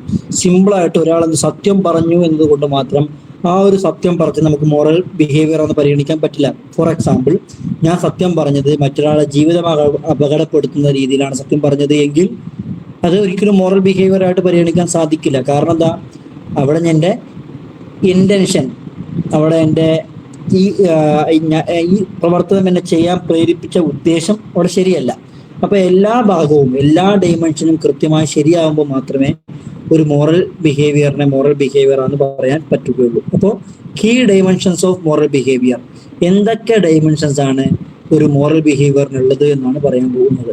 അപ്പൊ എന്തൊക്കെ ഡൈമെൻഷൻ ശരിയാകുമ്പോഴാണ് ആ ഒരു ബിഹേവിയറിനെ കുറിച്ച് നമുക്ക് മോറൽ ബിഹേവിയർ ആണെന്ന് പറയാൻ സാധിക്കുന്നത്. ഇപ്പൊ ഒന്നാമത്തെ ഇതിന്റെ ഒരു ഡൈമെൻഷൻ എന്ന് പറയുന്നത് കോഗ്നിറ്റീവ് ആയിട്ട് ഡൈമെൻഷൻ ആണ്. ഏതൊരു മോറൽ ബിഹേവിയറിനും ഒരു കോഗ്നിറ്റീവ് ഡൈമെൻഷൻസ് ഉണ്ടായിരിക്കും, അല്ലെ? ഈ കോഗ്നിറ്റീവ് ഡൈമെൻഷൻ എന്ന് പറഞ്ഞാൽ എന്താ, അതുമായി ബന്ധപ്പെട്ട ചിന്തകളെ ഉൾക്കൊള്ളുന്ന ഡൈമെൻഷനാണ് നമ്മൾ വിളിക്കുന്നത് കോഗ്നിറ്റീവ് ഡൈമെൻഷൻ എന്ന് വിളിക്കുന്നത്. അപ്പൊ നമ്മുടെ ഒരു കാര്യം ചെയ്യുമ്പോൾ നമ്മുടെ തിങ്കിങ്, അതേപോലെ തന്നെ റീസണിങ്, നമ്മൾ അതിന് കണ്ടെത്തുന്ന ന്യായം, അതേപോലെ തന്നെ അതുമായി ബന്ധപ്പെട്ട ഫാക്ട്സ് അറിയുക, ഇതിനൊക്കെയാണ് നമ്മൾ കോഗ്നിറ്റീവ് ഡൈമെൻഷൻ എന്ന് പറയുന്നത്. ഉദാഹരണത്തിന്, നമ്മൾ സത്യം പറയുന്നതിന് മുമ്പ് ആ സത്യം പറഞ്ഞു കഴിഞ്ഞാൽ അത് ബാക്കിയുള്ളവർക്ക് ബുദ്ധിമുട്ടാവുമോ ഇല്ലയോ എന്ന രീതിയിൽ ചിന്തിക്കുന്നു. അപ്പൊ ഓക്കെ, അപ്പൊ ആ ഒരു ചിന്തയാണ് നമ്മുടെ ഈ ഒരു കോഗ്നിറ്റീവ് ഡൈമെൻഷൻ നമുക്ക് പരിഗണിക്കാൻ പറ്റുന്നത്. ഇനി അഫക്റ്റീവ് ഡൈമെൻഷൻ, ഇനി ഒരു മോറൽ ബിഹേവിയറിന് ചിലപ്പോൾ അഫക്റ്റീവ് ആയിട്ടുള്ള ഡൈമെൻഷൻസ് ഉണ്ടായിരിക്കും. എന്താണ് ഈ അഫക്റ്റീവ് ഡൈമെൻഷൻ എന്ന് പറഞ്ഞാൽ എന്താ എന്ന് പറഞ്ഞു കഴിഞ്ഞാൽ, ആ സമയത്തുള്ള നമ്മുടെ ഫീലിങ്സ് അല്ലെങ്കിൽ നമ്മുടെ ഇമോഷൻസ്, അതേപോലെ നമ്മുടെ എംപതി, ഇത്തരത്തിലുള്ള കാര്യങ്ങളാണ് നമ്മൾ അഫക്റ്റീവ് ഡൈമെൻഷൻ എന്ന് പരിചയപ്പെടുത്തുന്നത്. ഉദാഹരണത്തിന്, ഞാൻ എന്ത് ചെയ്യുന്നു, ഒരു വേദന അനുഭവിക്കുന്ന വ്യക്തിയെ കാണുമ്പോൾ അല്ലെങ്കിൽ പ്രയാസം അനുഭവിക്കുന്ന വ്യക്തിയെ കാണുമ്പോൾ എനിക്ക് ഒരു സങ്കടം അനുഭവിക്കുന്നു, അയാളോട് ഒരു സഹതാപം തോന്നുന്നു. അപ്പൊ എൻ്റെ മനസ്സിലുണ്ടാവുന്ന ഈ ഒരു ഫീലിംഗ് അല്ലെങ്കിൽ എൻ്റെ മനസ്സിലുണ്ടായ ഈ ഇമോഷൻ, അതെന്താണ്, ഒരു എഫക്റ്റീവ്, എൻ്റെ സ്വഭാവത്തിന്റെ മോറൽ ബിഹേവിയർ ഒരു എഫക്റ്റീവ് ഡൈമെൻഷൻ ആയിട്ടാണ് നമുക്ക് പരിഗണിക്കാൻ സാധിക്കുക.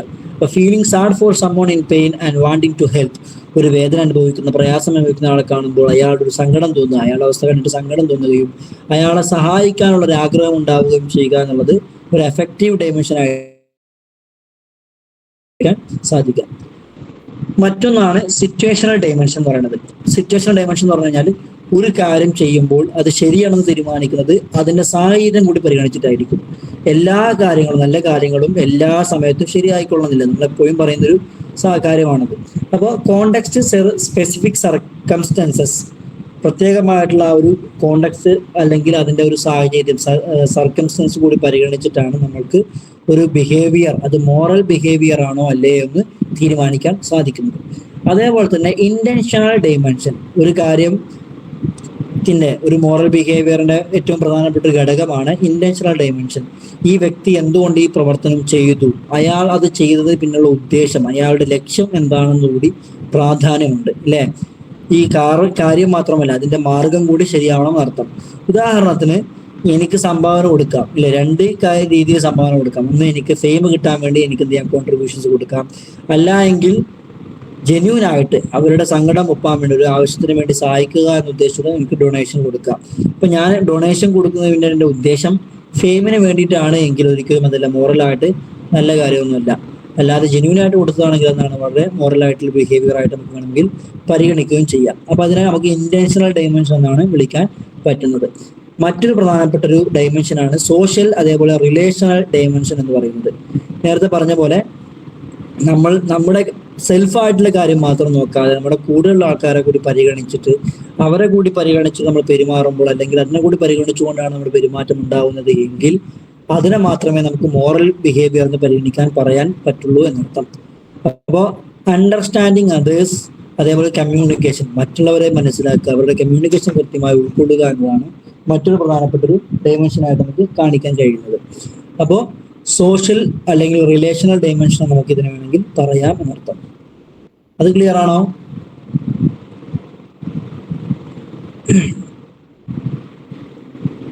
സ്പീഡ് ഉണ്ടോ? ഞാൻ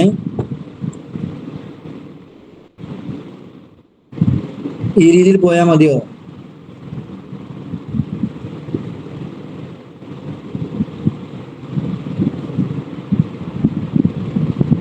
എന്തെങ്കിലും ഒന്ന് പറയും. ഭയങ്കര സ്പീഡാവണ്ട, എന്നാലും കുഴപ്പമില്ല. ഇതൊക്കെ അല്ലേ? ഓക്കെ. അപ്പൊ നമ്മളിപ്പോ ഇത്ര നേരം മോറൽ ബിഹേവിയറെ കുറിച്ച് ചർച്ച ചെയ്തപ്പോൾ അതിലൊക്കെ പ്രധാനമായും കടന്നു വന്ന ഒരു സാധനമാണ് ഇമോഷൻസ് എന്നുള്ള സാധനം, അല്ലേ? നമ്മുടെ ഇമോഷൻസ് കൂടി പരിഗണിച്ചുകൊണ്ടാണ് ഒരു ബിഹേവിയർ നമുക്ക് മോറൽ ബിഹേവിയർ ആണോ അല്ല ഇമ്മോറൽ ആയിട്ടുള്ള ബിഹേവിയർ ആണോ എന്ന് പറയാൻ പറ്റുന്നത് എന്ന് പറഞ്ഞു. എന്താണ് ഈ ഇമോഷൻസ്? എനിക്ക് മനുഷ്യന്റെ ഈ ഇമോഷനുകൾക്ക് എന്താണ് ഈ മൊറാലിറ്റിയിൽ കാര്യം, അതിന്റെ റോൾ എന്താണെന്നാണ് പറയാൻ പോകുന്നത്. നമുക്കറിയാം നമ്മുടെ ഇമോഷൻസ്, നമുക്ക് തോന്നുന്ന ലവ്, അതേപോലെ ഗിൽട്ട്. ഒരു ഗിൽട്ട് എന്ന് പറഞ്ഞാൽ ഒരു കുറ്റബോധം. ചില കാര്യങ്ങൾ ചെയ്യുമ്പോൾ നമുക്കൊന്നുണ്ടാവും അത് ചെയ്യേണ്ടായിരുന്നു, കുറ്റബോധം തോന്നും. അപ്പൊ ഇത്തരത്തിലുള്ള ഒരു ഗിൽട്ട് ഇമോഷൻ, അതേപോലെ സിമ്പതി എന്നുള്ള ഇമോഷൻ, ഇതൊക്കെയാണ് നമ്മുടെ മോറൽ ചോയ്സിനെ ഗൈഡ് ചെയ്യുന്ന, നമ്മൾ കാര്യം മോറലായിട്ട് തീരുമാനിക്കാൻ നമ്മളെ പ്രേരിപ്പിക്കുന്ന ഘടകം, അല്ലെങ്കിൽ നമ്മൾ ഡെസിഷൻ എടുക്കുന്ന പിന്നിലെ ഏറ്റവും പ്രധാനപ്പെട്ട ഘടകങ്ങൾ ഈ നമ്മുടെ ഈ ലവ്, അതേപോലെ ഗിൽട്ട്, അതേപോലെ സിമ്പതി തുടങ്ങിയ ഇമോഷൻസ് ആണ് നമ്മളെ ഒരു കാര്യം ചെയ്യാൻ, അല്ലെങ്കിൽ ഒരു കാര്യം തീരുമാനിക്കാൻ, ഒരു കാര്യം സെലക്ട് ചെയ്യാൻ നമ്മളെ പ്രേരിപ്പിക്കുന്നത്. അപ്പൊ അതേപോലെ തന്നെ എന്നാൽ ഗ്രീഡ്, മോറൽ ചോയ്സുകൾ, മോറൽ ആയിട്ടുള്ള കാര്യങ്ങൾ ചെയ്യാൻ പ്രേരിപ്പിക്കുന്ന ഇമോഷൻസ് ഇതാണ് എങ്കിൽ, അതേപോലെ നമ്മുടെ ഇമ്മോറൽ ആയിട്ടുള്ള ചീത്ത കാര്യങ്ങൾ ചെയ്യാൻ പ്രേരിപ്പിക്കുന്നതും ഇമോഷൻസ് തന്നെയാണ്. നമ്മുടെ ഗ്രീഡ്, ആർത്തി പോലെയുള്ള, അതേപോലെ ആങ്കർ, നമ്മുടെ ദേഷ്യം പോലെയുള്ള ഇമോഷൻസ് ആണ്. ഗ്രീഡ്, അതേപോലെ ആങ്കർ പോലെയുള്ള ഇമോഷൻസ് ആണ് നമ്മുടെ ഇമ്മോറൽ ആയിട്ടുള്ള തെറ്റായ രീതിയിലുള്ള തീരുമാനങ്ങൾ എടുക്കാൻ പ്രേരിപ്പിക്കുന്നതും ഇമോഷൻസ് ആണ്. അപ്പൊ നമുക്ക് ചുരുക്കത്തിൽ നമുക്ക് മനസ്സിലാവുന്നത് വെച്ചാൽ, മോറൽ ഗ്രോത്ത്, ഒരു വ്യക്തിയുടെ മോറൽ ആയിട്ടുള്ള വളർച്ച സംഭവിക്കുന്നത് പറഞ്ഞു കഴിഞ്ഞാൽ അയാളുടെ സോഷ്യൽ പ്രിസർവിങ് ആയിട്ടുള്ള ഇമോഷൻസിനെ പ്രാമുഖ്യം കൊടുക്കുമ്പോഴാണ്. അയാളുടെ സെൽഫ് പ്രിസർവിങ് ഇമോഷൻസിനേക്കാൾ അയാളുടെ സോഷ്യൽ പ്രിസർവിങ് ഇമോഷൻസിലേക്ക് പ്രാമുഖ്യം കൊടുക്കുമ്പോഴാണ് അയാളിൽ മോറൽ ആയിട്ടുള്ള, ധാർമ്മികമായിട്ടുള്ള വളർച്ച ഉണ്ടാവുന്നത് എന്നാണ് മനസ്സിലാക്കുന്നത്. അപ്പൊ ഇത് നമുക്ക് മനസ്സിലായി, നമ്മുടെ മൊറാലിറ്റിയിൽ ഇമോഷൻസിനൊക്കെ വലിയതായ പങ്കുണ്ട്. കാരണം നമ്മളെ മോറലായിട്ട് ശരിയായ കാര്യങ്ങളിലേക്ക് നയിക്കുന്നത് നമ്മുടെ ഇമോഷൻസ് ആണ്. നമ്മൾ മോറലായി തെറ്റായ ഭാഗത്തേക്കും പോകുന്നതും നമ്മുടെ ഇമോഷൻസ് കൊണ്ടാണ് നമുക്ക് ഇതൊന്ന് വ്യക്തമായിട്ടുണ്ട്. അപ്പോൾ ഇനി അടുത്ത പ്രധാനപ്പെട്ട മറ്റൊരു ചർച്ചയിലേക്ക് കടക്കാം. Differences between morality and ethics. നമ്മളെപ്പോഴും ഇന്റർചേഞ്ചബിൾ ആയിട്ട്, നമ്മളെപ്പോഴും ഒരേ അർത്ഥത്തിൽ ഉപയോഗിക്കുന്ന രണ്ട് വാക്കുകളാണ് എത്തിക്സ്, അതേപോലെ തന്നെ മൊറാലിറ്റി എന്നുള്ള സാധനങ്ങൾ. ഇത് രണ്ടും ഒന്നാണോ? അല്ല എന്നാണ് പറയാനുള്ളത്. അപ്പൊ നമുക്ക് അതിന്റെ കൃത്യമായിട്ട് കമ്പാരിസൺ ചെയ്ത് നമുക്ക് പറഞ്ഞു നോക്കാം. എന്താണ് ഈ മൊറാലിറ്റി എന്ന് പറഞ്ഞാൽ എന്താണ്, അതേപോലെ എത്തിക്സ് എന്ന് പറഞ്ഞാൽ എന്താണ്? സാധാരണഗതിയിൽ നമ്മൾ രണ്ടിനെയും ഒരേ അർത്ഥത്തിലാണ് ഉപയോഗിക്കാറുള്ളത്. എന്നാൽ മൊറാലിറ്റി എന്ന് പറഞ്ഞാൽ എന്താ? Morality refers to personal beliefs about right and wrong. ഒരു കാര്യം ശരിയാണോ തെറ്റാണോ എന്നതിനെ കുറിച്ച് നമ്മുടെ അഭിപ്രായത്തെ നമ്മൾ മൊറാലിറ്റി എന്ന് വിളിക്കുന്നത്. ഞാൻ ഉദാഹരണം പറഞ്ഞിട്ട് പറയാം. ഇപ്പൊ ഈ കള്ളു കുടിക്കുക എന്ന് പറഞ്ഞു കഴിഞ്ഞാൽ നമ്മൾ വിശ്വസിക്കുന്നത് ചിലപ്പോൾ എന്തായിരിക്കും, അത് തെറ്റാണ് എന്നായിരിക്കും വിശ്വസിക്കുക. അപ്പൊ മോറലി തെറ്റാണെന്ന് പറയാം. ഇപ്പൊ മൊറാലിറ്റി എന്ന് പറഞ്ഞാൽ ഇത്രയേ ഉള്ളൂ, നമ്മൾ പേഴ്സണൽ ബിലീഫ്സ്, നമ്മളുടെ വ്യക്തിപരമായ നമ്മുടെ വിശ്വാസത്തെയാണ് നമുക്ക് മൊറാലിറ്റി എന്ന് വിളിക്കുന്നത്. എന്നാൽ എത്തിക്സ് എന്ന് പറഞ്ഞാൽ അങ്ങനെയല്ല. സാമുദായികമായ പെർസ്പെക്റ്റീവോടെ നോക്കുമ്പോൾ അത് ശരിയാണോ തെറ്റാണോ എന്നതിനാണ് നമ്മൾ എത്തിക്സ് എന്ന് വിളിക്കുന്നത്. ഫോർ എക്സാമ്പിൾ, കള്ളു കുടിക്കാൻ പറ്റുമോ ഇല്ലയോ എന്ന് എന്നെ സംബന്ധിച്ചിടത്തോളം പേഴ്സണലി നോക്കുമ്പോൾ തെറ്റാണ്, അല്ലെ? പേഴ്സണലി നോക്കുമ്പോൾ അത് ഇപ്പൊ എന്നെ സംബന്ധിച്ചിടത്തോളം അത് ഇമ്മോറലായ സാധനമാണ്. പക്ഷെ അത് അണെത്തിക്കലാണോ? അല്ല, അത് എത്തിക്കലാണ്. കാരണം എന്താ? ഇന്ത്യൻ ഭരണഘടനാ പ്രകാരം കള്ളു കുടിക്കുന്നതുകൊണ്ട് തെറ്റൊന്നുമില്ല. അപ്പൊ അത് എത്തിക്കലാണ്. പക്ഷെ എന്നെ സംബന്ധിച്ചിടത്തോളം എന്തല്ല, മോറൽ അല്ല. ക്ലിയർ ആണോ? മൊറാലിറ്റി എന്ന് പറഞ്ഞാൽ ഇത്രയേ ഉള്ളൂ, ഒരു വ്യക്തിയുടെ പേഴ്സണൽ ചോയ്സിനെയാണ്, ഒരു വ്യക്തി ഒരു കാര്യത്തെക്കുറിച്ച് ശരിയാണോ തെറ്റാണോ എന്നതിനെ കുറിച്ചുള്ള അയാളുടെ പേഴ്സണൽ ബിലീഫിനെയാണ് നമ്മൾ മൊറാലിറ്റി എന്ന് പറയുന്നത്. എത്തിക്സ് എന്ന് പറഞ്ഞു കഴിഞ്ഞാൽ അതല്ല, ഒരു കാര്യം ശരിയാണോ തെറ്റാണോ എന്നതിനെ കുറിച്ചുള്ള സോഷ്യൽ പെർസ്പെക്റ്റീവ്, അതിന്റെ നിയമവശം നോക്കിയിട്ടാണ് ഒന്നിനെ കുറിച്ച് എത്തിക്കലാണോ അണെത്തിക്കലാണോ എന്ന് പറയാൻ പറ്റുന്നത്. ക്ലിയർ ആണോ? ഞാൻ ഉദാഹരണം പറഞ്ഞു. ഇപ്പൊ കള്ളുകുടി അത് എന്നെ സംബന്ധിച്ചിടത്തോളം മൊറാലിറ്റിക്കെതിരാണ്, പക്ഷെ അത് എത്തിക്സിനെതിരല്ല. അത് അണെത്തിക്കലല്ല, പക്ഷെ അത് ഇമ്മോറൽ ആയിരിക്കും. ക്ലിയർ ആയോ? കാരണം എന്നെ സംബന്ധിച്ചിടത്തോളം ഞാൻ വിശ്വസിക്കുന്നത് കള്ളുകുടി ശരിയല്ല എന്നാണ് വിശ്വസിക്കുന്നത്. എന്നാൽ ഇന്ത്യൻ ഭരണഘടനയിൽ കള്ളുകുടിക്കുന്നതുകൊണ്ട് പ്രശ്നമില്ല, അതുകൊണ്ട് അത് എത്തിക്സിന് വിരുദ്ധമല്ല, അതുകൊണ്ട് അത് എത്തിക്കലാണ്, അണെത്തിക്കലല്ല എന്ന് പറഞ്ഞു. ഇപ്പൊ നോക്കുക, മൊറാലിറ്റി എന്ന് പറഞ്ഞാൽ എന്താണ്? Morality refers to personal beliefs about right and wrong. അല്ലെ? ഒരു കാര്യം ശരിയാണോ തെറ്റാണോ എന്നതിനെ കുറിച്ചുള്ള നമ്മുടെ വ്യക്തിപരമായിട്ടുള്ള വിശ്വാസത്തെയാണ് നമ്മൾ മൊറാലിറ്റി എന്ന് വിളിക്കുന്നത്. അപ്പൊ അത് സ്വാഭാവികമായിട്ടും നമ്മളെ വളർന്നു വന്ന സാഹചര്യങ്ങൾ, നമ്മുടെ മതം, നമ്മുടെ കൾച്ചർ, നമ്മുടെ ഫാമിലി, അതുമായി ബന്ധപ്പെട്ടുകൊണ്ടായിരിക്കും ഒരു കാര്യം ശരിയാണോ തെറ്റാണോ എന്ന് നമ്മൾ വിശ്വസിക്കുന്നത്. ഇത്തരത്തിലുള്ള കാര്യങ്ങളുടെ സ്വാധീനങ്ങൾ കൂടിക്കൊണ്ടായിരിക്കും. അപ്പൊ അതിന്റെ സ്കോപ്പ് അത് ഏത് വരെ നമുക്ക് ഈ സാധനം അനുവർത്തിക്കാം? നമ്മുടെ മൊറാലിറ്റി എന്നുള്ളത് നമ്മുടെ പേഴ്സണൽ ബിഹേവിയറും പ്രൈവറ്റ് ലൈഫിലും മാത്രമാണ് നമ്മൾ എന്ത് ചെയ്യേണ്ടത്, കൊണ്ട് നടക്കേണ്ടത്. ഉദാഹരണത്തിന് നമ്മൾ പറഞ്ഞില്ലേ, ചൂതാട്ടം, അല്ലെങ്കിൽ കള്ളു കുടിക്കുന്നത്, അല്ലെങ്കിൽ സെക്സ്, അല്ലെങ്കിൽ ഹോണസ്റ്റി, ഇത്തരത്തിൽ നമ്മൾ പേഴ്സണൽ റിലേഷൻഷിപ്പിൽ ഈ കാര്യങ്ങൾ കീപ്പ് ചെയ്യുക എന്നത് എന്നെ സംബന്ധിച്ചിടത്തോളം വളരെ അനിവാര്യമായ കാര്യമാണ്. എന്നാൽ മറ്റൊരാളെ സംബന്ധിച്ചിടത്തോളം ചിലപ്പോൾ ഇതൊന്നും ആവശ്യമില്ലാത്തതായിരിക്കും. അപ്പൊ എന്നെ സംബന്ധിച്ചിടത്തോളം ഇതിന് വിരുദ്ധമായിട്ട് ചെയ്യുക എന്നുള്ളത്, കണ്ടുപിടിക്കുക എന്നുള്ളത്, ചൂതാട്ടം ചെയ്യുക എന്നുള്ളതൊക്കെ എന്തായിരിക്കും, ഇമ്മോറൽ ആണ് എങ്കിൽ മറ്റൊരാളെ സംബന്ധിച്ചിടത്തോളം അതൊന്നും ഇമ്മോറൽ ആയിരിക്കില്ല. അയാളെ സംബന്ധിച്ചിടത്തോളം അയാളുടെ മൊറാലിറ്റിയോട് യോജിക്കുന്നതായിരിക്കും. അപ്പോൾ തികച്ചും സബ്ജക്റ്റീവായ ഒരു സാധനമായിരിക്കും, വ്യക്തിക്ക് അനുസരിച്ച് മാറുന്ന ഒന്നായിരിക്കും മൊറാലിറ്റി എന്നുള്ളത്. എന്റെ മൊറാലിറ്റി വേറെ ആയിരിക്കും, നിങ്ങളുടെ മൊറാലിറ്റി വേറെ ആയിരിക്കും, മറ്റുള്ള ആൾക്കാരുടെ മൊറാലിറ്റി വേറെ ആയിരിക്കും. അപ്പോൾ ഈ മൊറാലിറ്റിയുടെ നാച്ചർ എന്ന് പറഞ്ഞു കഴിഞ്ഞാൽ സബ്ജക്റ്റീവ്, അത് വളരെ വ്യക്തിപരമായിരിക്കും. അത് ഓരോരുത്തർക്ക് അനുസരിച്ചും വ്യത്യാസപ്പെട്ടിരിക്കും, പേഴ്സണൽ ആയിരിക്കും. അതേപോലെ തന്നെ ഓഫൺ ഇമോഷണൽ, അത് നമ്മുടെ വൈകാരികമായ തലത്തെ കൂടി പരിഗണിച്ചുകൊണ്ടായിരിക്കും ഒരു കാര്യം ശരിയാണോ തെറ്റാണോ നമ്മൾ തീരുമാനിക്കുന്നത്. മനസ്സിലായോ? ഉദാഹരണത്തിന് അവിടെ ഒരു ഉദാഹരണം കൂടി പറഞ്ഞിട്ടുണ്ട്. A person may believe drinking alcohol is immoral because of their religious upbringing. ഒരാൾ, ഒരു വ്യക്തി വളർന്നു വന്ന മതപരമായ സാഹചര്യം കൊണ്ട് ചിലപ്പോൾ അയാൾ എന്ത് വിശ്വസിക്കുന്നുണ്ടാവും, ആൽക്കഹോൾ കുടിക്കുക എന്നുള്ളത് ഇമ്മോറൽ ആണെന്ന് വിശ്വസിക്കുന്നുണ്ടായിരിക്കും. അത് അയാളുടെ പേഴ്സണൽ മാത്രം ഒപ്പീനിയൻ ആണ്. മറ്റൊരാളെ സംബന്ധിച്ചിടത്തോളം അത് ആൽക്കഹോൾ കുടിക്കുക എന്നുള്ളത് ഒരിക്കലും മോറലി തെറ്റായ സാധനമായിരിക്കില്ല, ഇമ്മോറൽ ആയിരിക്കില്ല എന്നർത്ഥം. ഇനി എന്താണ് എത്തിക്സ്? മൊറാലിറ്റി എന്ന് പറഞ്ഞാൽ നമ്മൾ പറഞ്ഞു കഴിഞ്ഞു, personal belief of what is right and wrong. ഒരു കാര്യത്തെക്കുറിച്ച് അത് ശരിയാണോ തെറ്റാണോ എന്നതിനെ കുറിച്ചുള്ള നമ്മുടെ പേഴ്സണൽ വിശ്വാസത്തെയാണ് നമ്മൾ മൊറാലിറ്റി എന്ന് പറയുന്നത്. ഇനി എത്തിക്സ് എന്ന് പറഞ്ഞാൽ എന്താ? Ethics refers to the rules of conduct recognised by a group or society.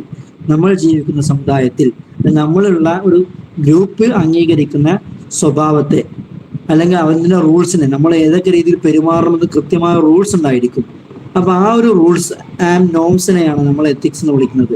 നമ്മൾ എങ്ങനെ പെരുമാറണമെന്ന് കൃത്യമായൊരു സമുദായത്തിന് കൃത്യമായൊരു നിയമങ്ങൾ ഉണ്ടായിരിക്കും. ആ ഒരു നിയമത്തെയാണ് നമ്മൾ എത്തിക്സ് എന്ന് വിളിക്കുന്നത്. അപ്പോൾ ഇതിന്റെ ഒരു അടിസ്ഥാനം അല്ലെങ്കിൽ ഇതിന്റെ സോഴ്സ് എന്ന് പറയുന്നത് സോഷ്യൽ സിസ്റ്റംസ് ആയിരിക്കും. അതേപോലെ തന്നെ പ്രൊഫഷണൽ കോഡ്സ്, അതേപോലെ നിയമങ്ങൾ, അതേപോലെ യൂണിവേഴ്സൽ പ്രിൻസിപ്പിളുകൾ ആയിരിക്കും ഇതിന്റെ ഇതുണ്ടാവുക. അപ്പൊ ഇത് നമ്മൾ വ്യക്തിപരമായ ജീവിതത്തിലല്ല, നമ്മുടെ സാമുദായിക ജീവിതത്തിൽ, സോഷ്യൽ അതേപോലെ പ്രൊഫഷണൽ ബിഹേവിയറിൽ നമ്മൾ കൃത്യമായിട്ടും ഈ എത്തിക്സ് കീപ്പ് ചെയ്യേണ്ടി വരും എന്നർത്ഥം. ഉദാഹരണത്തിന് ഓരോരുത്തർക്കും ഓരോ ജോലിയിൽ കൃത്യമായ കോഡ് ഓഫ് എത്തിക്സ് ഉണ്ടാവും. ഡോക്ടർമാർക്ക് കൃത്യമായി പാലിക്കേണ്ട കുറെ കോഡ് ഓഫ് എത്തിക്സ് ഉണ്ടാവും. ബിസിനസ്മാൻമാർക്ക് പാലിക്കേണ്ട കുറെ കോഡ് ഓഫ് എത്തിക്സ് ഉണ്ടാവും. അതേപോലെ തന്നെ ലീഗലായിട്ട് പ്രവർത്തിക്കുന്ന അഡ്വക്കേറ്റ്സിന് കൃത്യമായിട്ടുള്ള കോഡ് ഓഫ് എത്തിക്സ്, എന്തൊക്കെ ചെയ്യാൻ പറ്റും, എന്തൊക്കെ ചെയ്യാൻ പാടില്ല, കൃത്യമായ നിയമങ്ങൾ ഉണ്ടായിരിക്കും. അപ്പൊ അതിനെയാണ് നമ്മൾ കോഡ് ഓഫ് എത്തിക്സ് അല്ലെങ്കിൽ എത്തിക്സ് എന്ന് വിളിക്കുന്നത്. അപ്പൊ ഇതിന്റെ പ്രത്യേകത ഇത് തികച്ചും ഒബ്ജക്റ്റീവ് ആയിരിക്കും. അത് ഓരോ വ്യക്തിക്കനുസരിച്ച് മാറുന്നതല്ല, അത് എല്ലാവർക്കും സമമായിരിക്കും. അല്ലെ, എനിക്കും നിങ്ങൾക്കും മറ്റുള്ളവർക്കും ഒക്കെയും ഈ നിയമം തുല്യമായിരിക്കും. എന്ന് മാത്രമല്ല സോഷ്യൽ ആൻഡ് പ്രിൻസിപ്പൽ ബേസ്ഡ്, ഇത് കൃത്യമായൊരു തത്വത്തെ അടിസ്ഥാനമാക്കിയിട്ട്, സമുദായത്തെ അടിസ്ഥാനമാക്കിയിട്ടായിരിക്കും ഉണ്ടായിരിക്കുക എന്നർത്ഥം. അവിടെ ഉദാഹരണം കൊടുത്തിട്ടുണ്ട്. ഒരു ഡോക്ടർ അവരുടെ മെഡിക്കൽ എത്തിക്സ് ആണ് പിൻപറ്റുക. അപ്പൊ ചിലപ്പോൾ അയാളുടെ പേഴ്സണൽ താല്പര്യത്തിന് ചിലപ്പോൾ എതിരായിരിക്കും അയാളുടെ ഈ പ്രൊഫഷണൽ എത്തിക്സ്. പക്ഷെ അയാൾ ഒരു ഡോക്ടറായ നിലക്ക് പ്രവർത്തിക്കുമ്പോൾ അത് അയാളുടെ പേഴ്സണൽ ഫീലിങ്സ് മാറ്റി വെച്ചിട്ട് അയാളുടെ പ്രൊഫഷന്റെ എത്തിക്സ് ഉയർത്തിപ്പിടിക്കൽ അനിവാര്യമായിരിക്കും എന്നർത്ഥം. അവിടെ ചെറിയൊരു കമ്പാരിസൺ കൊടുത്തിട്ടുണ്ട് അല്ലെ. എന്താണ് ഈ മൊറാലിറ്റി എത്തിക്സ് നമ്മുടെ വ്യത്യാസം എന്താ?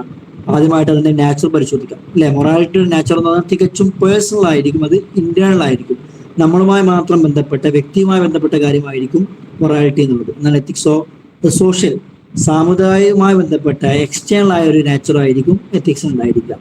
ഇനി ഇതിന്റെ സോഴ്സ് എവിടെ നിന്നാണ് ഈ മൊറാലിറ്റി, ഇപ്പൊ എന്റെ മൊറാലിറ്റി രൂപപ്പെട്ട് വരുന്നത് എങ്ങനെയൊക്കെയാണ്?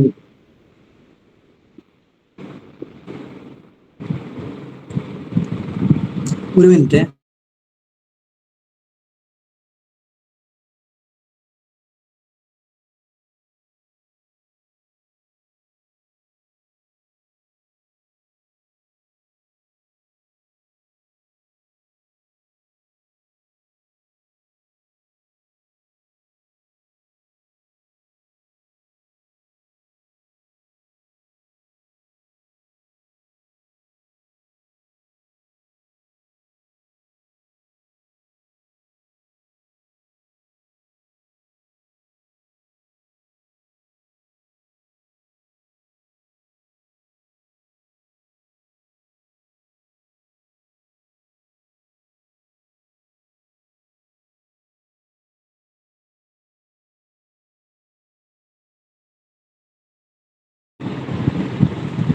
ഓക്കെ. അപ്പൊ ഇനി ഈ ഒരു വ്യക്തിയുടെ മൊറാലിറ്റി രൂപപ്പെട്ട് വരുന്ന സോഴ്സ് എവിടെ നിന്നാണ് ഒരാളുടെ മറ്റേ മൊറാലിറ്റി രൂപപ്പെട്ട് വരുന്ന സോഴ്സ് ഏതാണ്? അതിൽ അയാളുടെ റിലീജിയൻ, അയാളുടെ മതത്തിന്, അയാളുടെ കൾച്ചറിനേക്ക്, അയാളുടെ ഫാമിലിക്കൊക്കെ പങ്കുണ്ടായിരിക്കും. ഇനി ഒരു എത്തിക്സ് രൂപപ്പെട്ട് വരുന്ന എവിടെ നിന്നൊക്കെയാണ്? അത് നിയമത്തെ ബേസ് ചെയ്ത് ഇന്ത്യൻ കോൺസ്റ്റിറ്റ്യൂഷനെ അടിസ്ഥാനപ്പെടുത്തിയായിരിക്കും എത്തിക്സ് ഉണ്ടാവുക. അല്ലെങ്കിൽ ഓരോ പ്രൊഫഷനിക്കും വ്യത്യസ്തമായ എത്തിക്സ് ആണ് ഉണ്ടായിരിക്കുക. അതുപോലെ ഓരോ സൊസൈറ്റിക്കും ഓരോ വ്യത്യസ്തമായിട്ടുള്ള എത്തിക്സ് ആയിരിക്കും ഉണ്ടായിരിക്കുക. ഇനി ഫ്ലെക്സിബിലിറ്റി, മൊറാലിറ്റിയുടെ ഫ്ലെക്സിബിലിറ്റി എന്ന് പറഞ്ഞാൽ എത്രത്തോളം അത് ഫ്ലെക്സിബിൾ ആണ്, എത്തിക്സിന്റെ ഫ്ലെക്സിബിലിറ്റി എത്രത്തോളം ഉണ്ട്. അത് മൊറാലിറ്റി എന്ന് പറഞ്ഞാൽ ഓരോ വ്യക്തിക്കനുസരിച്ച് മാറിക്കൊണ്ടിരിക്കും. എന്നാൽ എത്തിക്സോ അത് ഒരു ഗ്രൂപ്പിനകത്ത് സ്റ്റാൻഡേർഡ് ആയിരിക്കും, അല്ലെ? ഓരോ വ്യക്തിസ് മാവില്ല, ഓരോ ഗ്രൂപ്പിനും കൃത്യമായ സ്റ്റാൻഡേർഡ് ആയിട്ടുള്ള സാധനമായിരിക്കും എത്തിക്സ് എന്ന് പറയുന്നത്. ഇനി ആപ്ലിക്കേഷൻ, ഇത് എവിടെയാണ് നമ്മൾ പ്രാവർത്തികമാക്കേണ്ടത്? എവിടെയാണ് മൊറാലിറ്റി? നമ്മുടെ പേഴ്സണൽ, നമ്മുടെ വ്യക്തിഗത ജീവിതത്തെയാണ് നമ്മുടെ മൊറാലിറ്റി നമ്മൾ ഗൈഡ് ചെയ്യാൻ ഉപയോഗിക്കുന്നതാണ് മൊറാലിറ്റി എന്ന് പറയുന്നത്. എന്നാൽ എത്തിക്സ് എന്ന് പറഞ്ഞു കഴിഞ്ഞാൽ നമ്മുടെ പ്രൊഫഷണൽ ബിഹേവിയറിനെ അല്ലെങ്കിൽ നമ്മുടെ സോഷ്യൽ ബിഹേവിയറിനെ നിയന്ത്രിക്കാനുള്ളതാണ് നമ്മുടെ എത്തിക്സ് എന്ന് പറയുന്നത്. ഒരു ഉദാഹരണമൊക്കെ കൊടുത്തിട്ടുണ്ട്. ഉദാഹരണത്തിന്, I believe hunting is wrong. വ്യക്തിപരമായി ഞാൻ വിശ്വസിക്കുന്നത് എന്തായിരിക്കും? ഈ മൃഗങ്ങളെ വേട്ടയാടുക എന്നുള്ളത് ഒരിക്കലും പാടില്ല, തെറ്റാണെന്നായിരിക്കും വിശ്വസിക്കുന്നത്. പക്ഷെ ഞാൻ എൻ്റെ രാജ്യത്തിന്റെ ഭരണഘടന പരിശോധിച്ച് നോക്കി മനസ്സിലാവും, ഈ അനുവദനീയമായ രീതിയിൽ ഹണ്ടിങ് നടത്തുക എന്നുള്ളതിന് പ്രശ്നമില്ല.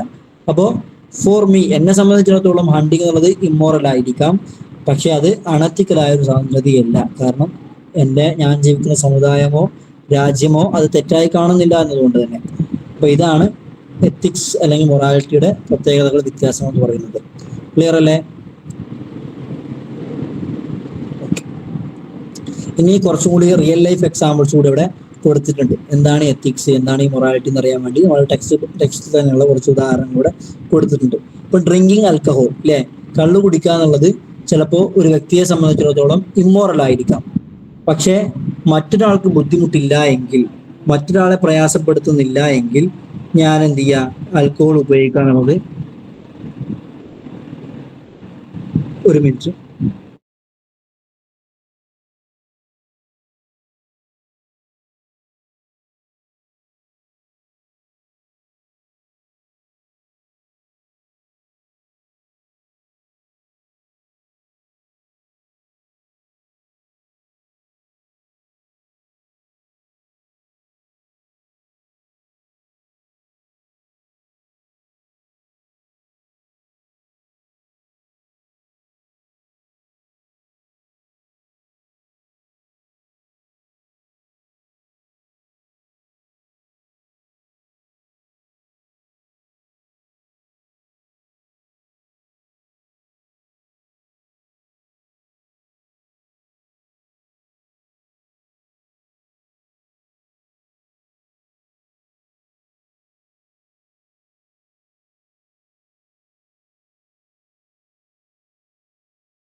ഓക്കെ. അപ്പൊ ഡ്രിങ്കിങ് ആൽക്കഹോൾ എന്നെ സംബന്ധിച്ചിടത്തോളം ഇമ്മോറൽ ആയിരിക്കാം, പക്ഷെ ബാക്കിയുള്ളവരെ ഉപദ്രവിക്കാത്ത രീതിയിൽ, അല്ലെങ്കിൽ ഞാൻ കള്ളു കുടിച്ചിട്ട് ആരെയും മറ്റുള്ളവർ ബുദ്ധിമുട്ടിക്കുന്നില്ല എങ്കിൽ അതൊരിക്കലും അണത്തിക്കലാണ് എന്ന് നമുക്ക് ഒരിക്കലും പറയാൻ പറ്റില്ല. അതേപോലെ ഹണ്ടിങ് അനിമൽസ്, അല്ലെ? മൃഗങ്ങളെ വേട്ടയാടുക എന്നുള്ളത് ചിലപ്പോൾ മോറലി റോങ് ആയിരിക്കാം. എന്നെ സംബന്ധിച്ചിടത്തോളം വ്യക്തിപരമായിട്ടുള്ള എൻ്റെ ഒരു വിശ്വാസം എന്ന് പറഞ്ഞു കഴിഞ്ഞാൽ അത് ചിലപ്പോൾ തെറ്റാണ് എന്നായിരിക്കും എൻ്റെ വിശ്വാസം.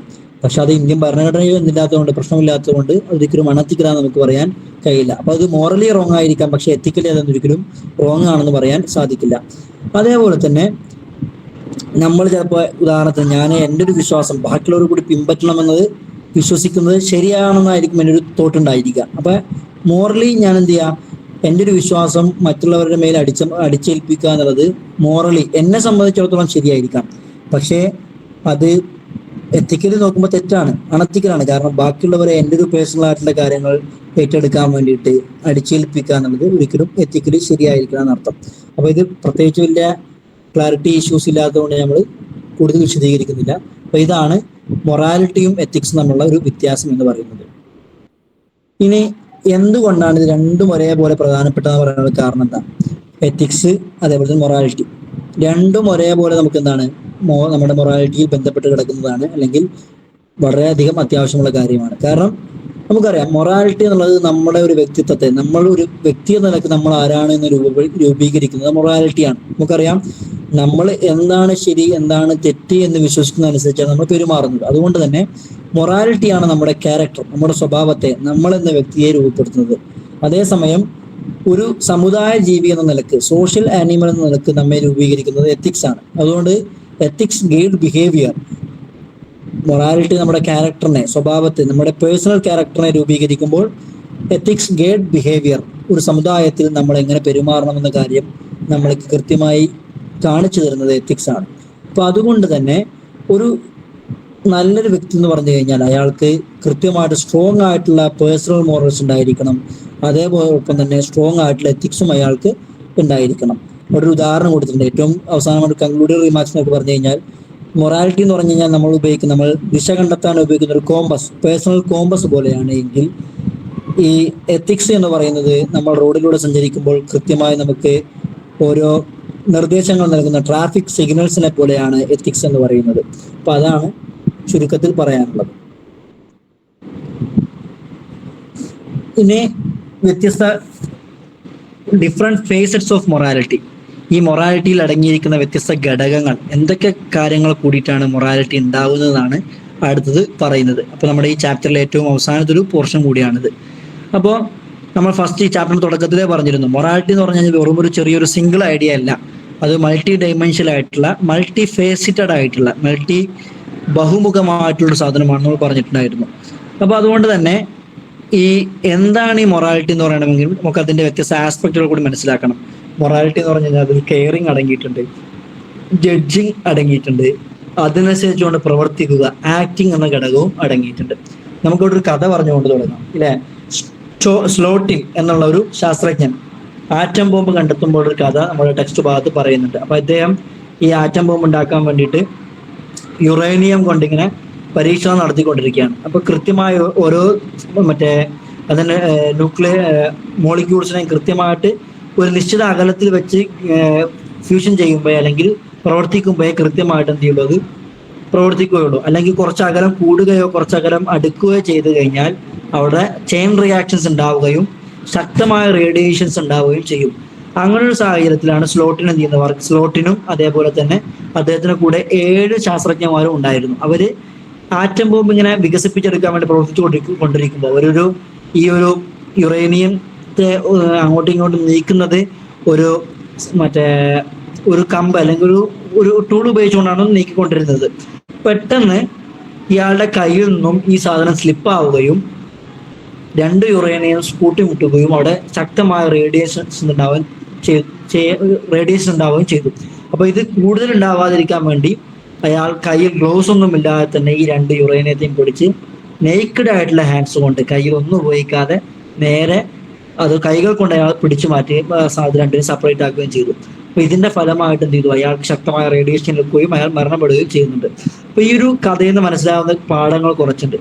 ഇവിടെ ഇയാൾ എന്ത് ചെയ്തു, കെയറിങ്, ഇയാൾക്ക് നമ്മൾ കണ്ട കാര്യം എന്ന് പറഞ്ഞു കഴിഞ്ഞാൽ സ്വന്തം ജീവിതത്തിന് ഒരു പ്രാമുഖ്യം കൊടുക്കാതെ ബാക്കിയുള്ളവരുടെ ജീവിതം അപകടത്തിലാകുന്നു എന്ന് മനസ്സിലാക്കിക്കൊണ്ട് ആ ഒരു കെയറിങ് മെന്റാലിറ്റിയോടെ അയാൾ എന്ത് ചെയ്തു, പ്രവർത്തിച്ചു എന്നുള്ളതാണ്. രണ്ടാമത്തത് ജഡ്ജിങ്, എന്ത് സംഭവിക്കുന്നു എന്ന് അയാൾ കൃത്യമായിട്ട് ഒരു തിരിച്ചറിവുണ്ടാകുകയും അതിനെ കൃത്യമായി മനസ്സിലാക്കുകയും ചെയ്തു. ആക്ടിങ്, അതിനനുസരിച്ച് അയാൾ പ്രവർത്തിക്കുകയും ചെയ്തു എന്നുള്ളതാണ് അയാൾ ചെയ്തത്. അപ്പൊ ഈ സ്ലോട്ടിന്റെ ഒരു മോറൽ ബിഹേവിയറിൽ, ഈ ഒരു കഥയിൽ നിന്ന് തന്നെ നമുക്ക് ഈ ഒരു മോറൽ ബിഹേവിയറിൽ അടങ്ങിയിരിക്കുന്ന അല്ലെങ്കിൽ മൊറാലിറ്റിയിൽ അടങ്ങിയിരിക്കുന്ന ഈ 3 കാര്യങ്ങൾ നമുക്ക് മനസ്സിലാക്കാൻ പറ്റും. കെയറിങ്, ജഡ്ജിങ്, ആക്ടിങ് എന്നുള്ളതാണ്. ഏതായാലും എന്താണ് ഈ കെയറിങ് അല്ലെങ്കിൽ എന്താണ് ഈ ജഡ്ജിങ് അല്ലെങ്കിൽ എന്താണ് ഈ ആക്ടിങ് എന്നൊക്കെയാണ് പറയാൻ പോകുന്നത്. നമുക്കറിയാം എന്തുകൊണ്ടാണ് ഇപ്പൊ ഈ കഥ പറയാനുള്ള കാരണം എന്താ.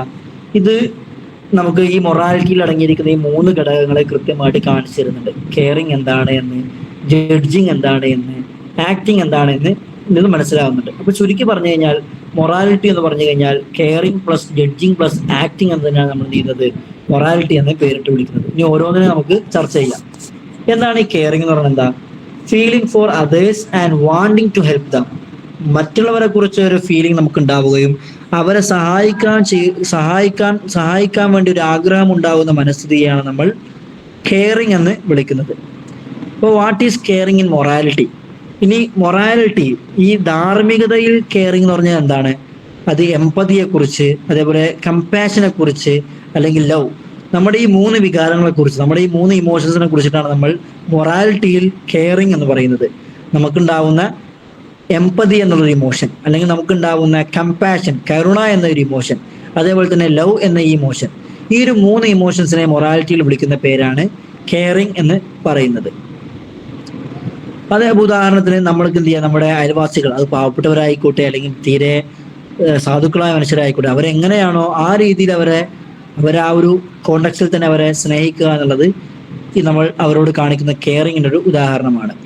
ഇതൊരു കാരോൾ ഗില്ലിയൻ എന്ന സൈക്കോളജിസ്റ്റ് പറയുന്നത് ഈ കെയറിങ് എന്നുള്ളത് മൊറാലിറ്റിയിലെ ഒരു ഫീമെയിൽ അപ്രോച്ച് എന്നാണ് അദ്ദേഹം പറയുന്നത്. കാരണം ഇതിൽ റിലേഷൻഷിപ്സിനെയും നീഡ്സിനെയും എന്ത് ചെയ്യുന്നുണ്ട്, ഫോക്കസ് ചെയ്യുന്നുണ്ട്. അപ്പോൾ അതുകൊണ്ട് തന്നെ അത് ഫെമിനിൻ ക്യാരക്ടറാണ്. അതുകൊണ്ട് തന്നെ മൊറാലിറ്റിയിലെ ഒരു ഫീമെയിൽ അപ്രോച്ചായിട്ട് നമുക്ക് എന്ത് ചെയ്യാം, കെയറിങ്ങിനെ വിലയിരുത്താം എന്നാണ് പറയുന്നത്. ഈ കെയറിങ് അതേപോലെ ജസ്റ്റിസ്, ഇത് രണ്ടും പരസ്പര വൈരുദ്ധ്യമാണോ? ചില സ്ഥലത്ത് നമ്മൾ കെയറിങ് കൊടുത്തു കഴിഞ്ഞാൽ അത് നീതിക്ക് വിരുദ്ധമായിരിക്കും. നീതി പരിഗണിച്ചു കഴിഞ്ഞാൽ കെയറിങ്, നമ്മുടെ ലവ് കമ്പാഷൻ അതേപോലെ എംപതി എന്നീ നമ്മുടെ ഇമോഷൻസിന് വിരുദ്ധമായി സംഭവിക്കും. അപ്പൊ ഇവിടെ എന്തിനെയാണ് നമ്മൾ പരിഗണിക്കേണ്ടതെന്നാണ് ഒരു ചർച്ച അവിടെ വരുന്നുണ്ട്. കോൾബർഗ് എന്ന് പറയുന്ന ആളുടെ കാഴ്ചപ്പാടാണ് നമ്മൾ പറയാൻ പോകുന്നത്. Kohlberg said moral rules should be universal. അദ്ദേഹം പറയുന്നത് ഈ മോറൽ റൂൾസ്, നമ്മുടെ ധാർമ്മികപരമായിട്ടുള്ള നിയമങ്ങൾ എന്തെങ്കിലും ഉണ്ടാവണമെങ്കിൽ അത് യൂണിവേഴ്സൽ, എല്ലായിടത്തേക്കും സാർവലൗകികമായിരിക്കണം, എല്ലായിടത്തേക്കും അപ്ലൈ ചെയ്യാൻ പറ്റുന്ന, എല്ലാവർക്കും ഒരേപോലെ അപ്ലൈ ചെയ്യാൻ പറ്റുന്നതായിരിക്കണം ഈ മോറൽ റൂൾസ് എന്ന് പറയുന്നത്. അപ്പൊ നമ്മൾ ഈ മൊറാലിറ്റിയുടെ ഏറ്റവും പ്രധാനപ്പെട്ട ഭാഗമായിട്ട് കെയറിങ്ങിനെ എണ്ണിയിട്ടുണ്ട് എങ്കിൽ അത് ശരിയാവുകയില്ല. കാരണം എന്താ? Caring focus on specific people and situations. It is particular, not universal. Kohlberg പറയുന്നത് മോറൽ റൂൾസുകൾ, നമ്മൾ മൊറാലിറ്റിയുമായി ബന്ധപ്പെട്ട് എന്തൊക്കെ നിയമങ്ങൾ വരുന്നോ അത് എല്ലായിടത്തേക്കും ഒരേപോലെ തുല്യമായിട്ട് അപ്ലൈ ചെയ്യാൻ പറ്റുന്നതായിരിക്കണം. എന്നാൽ ഈ കെയറിങ്, നമ്മളിപ്പോൾ എണ്ണിയ മൊറാലിറ്റിയിലെ ഏറ്റവും പ്രധാനപ്പെട്ട ഘടകമാണെന്ന് എണ്ണിയ കെയറിങ് എന്നുള്ളത് ഒരിക്കലും അത് യൂണിവേഴ്സലായ സാധനമല്ല. ഓരോ വ്യക്തിക്കനുസരിച്ച് മാറുന്ന, സിറ്റുവേഷൻ അനുസരിച്ച് മാറുന്ന സാധനമാണ്, പർട്ടിക്കുലറാണ്. അതുകൊണ്ട് തന്നെ അപ്പോൾ അത് ഒരു മോറൽ റൂളായിട്ട് പരിഗണിക്കാൻ പറ്റുമോ ഇല്ലയോ എന്ന് എന്ത് ചെയ്യണം, ചർച്ച ചെയ്യേണ്ടതുണ്ടെന്നാണ് കോൾബർഗ് പറയുന്നത്. ഉദാഹരണത്തിന് അവിടെ ഒരു ഉദാഹരണം പറയുന്നുണ്ട്. A mother might break a rule to help her child because she cares, not because it is universally right. ഉദാഹരണത്തിന് ചിലപ്പോൾ നിയമപരമായ വിരുദ്ധമായ ചില കാര്യങ്ങൾ ചിലപ്പോൾ എന്ത് ചെയ്യും, ഒരു മാതാവ് തൻ്റെ മകനെ സംരക്ഷിക്കാൻ വേണ്ടി ചെയ്തു എന്ന് വരാം. അത് മോറലി ശരിയായത് കൊണ്ടോ അല്ലെങ്കിൽ യൂണിവേഴ്സലി ശരിയായത് കൊണ്ടോ അല്ല, നമ്മൾ അവരോട് കെയർ ചെയ്യുന്നു അല്ലെങ്കിൽ അയാളെ ഞാൻ പരിഗണിക്കുന്നത് കൊണ്ട് എന്ത് ചെയ്യും, ചിലപ്പോൾ നമ്മൾ നിയമം പരിഗണിക്കാതെ ചിലപ്പോൾ പെരുമാറി എന്ന് വരാം എന്നർത്ഥം. അപ്പോൾ ഏതായാലും ഇങ്ങനൊരു വിഷയം കൂടി അവിടെ വരുന്നുണ്ട്. ശരിക്കും മോറൽ റൂൾസ് യൂണിവേഴ്സൽ ആവണമെന്നാണ് പറയുന്നത്. പക്ഷേ ഈ മൊറാലിറ്റിയുടെ ഏറ്റവും പ്രധാനപ്പെട്ട ഭാഗമായിട്ടുള്ള കെയറിങ് ഒരിക്കലും യൂണിവേഴ്സൽ അല്ലതാണ്. ഇനി എന്തുകൊണ്ടാണ് ഈ കെയറിങ്ങിന് ഇത്രമാത്രം പ്രാധാന്യമുള്ളത്? കാരണം it reminds us that people matter more than rules. നമ്മളെ സംബന്ധിച്ചിടത്തോളം നിയമത്തെക്കാൾ വലുത് ജനങ്ങളായിരിക്കണം.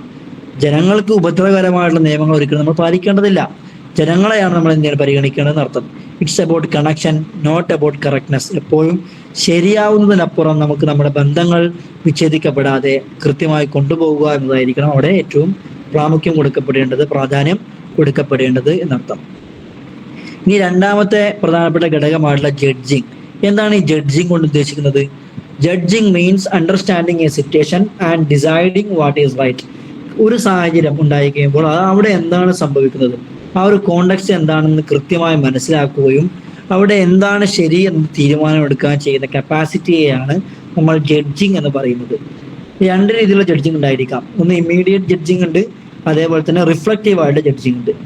ഇമ്മീഡിയറ്റ് ജഡ്ജിങ് എന്ന് പറഞ്ഞാൽ എന്താ? ഇപ്പൊ ഈ സ്ലോട്ടിങ് നമ്മളിപ്പോൾ പറഞ്ഞ ശാസ്ത്രജ്ഞനൊക്കെ ചെയ്ത പോലുള്ള മറ്റൊന്നും ചിന്തിക്കാതെ, പേഴ്സണലി ഉണ്ടാകുന്ന നഷ്ടങ്ങളെ കുറിച്ച് ചിന്തിക്കാതെ ക്വിക്കായിട്ട് എടുക്കുന്ന, ഇമ്മീഡിയറ്റ് ആയിട്ട് നമ്മൾ എടുക്കുന്ന തീരുമാനങ്ങളാണ് നമ്മൾ ഇമ്മീഡിയറ്റ് ജഡ്ജിങ് എന്ന് പറയുന്നത്. അല്ലെ? ക്വിക്ക്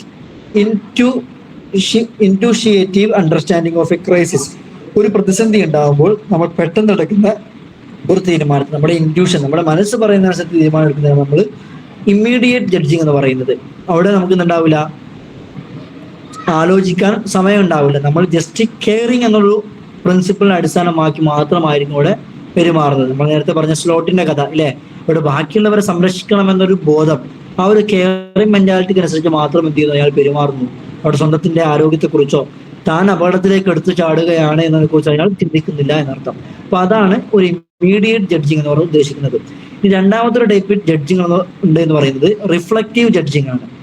റിഫ്ലക്റ്റീവ് ജഡ്ജിങ് എന്ന് പറഞ്ഞു കഴിഞ്ഞാൽ മോറൽ റീസണിങ്, ധാർമ്മികരമായി ചിന്തിച്ചിട്ട് കൃത്യമായി ആലോചിച്ച ശേഷം മാത്രം ഒരു കാര്യത്തെ തീരുമാനമെടുക്കുന്നതിന് നമ്മൾ റിഫ്ലക്റ്റീവ് ജഡ്ജിങ് എന്ന് പറയുന്നത് അല്ലേ.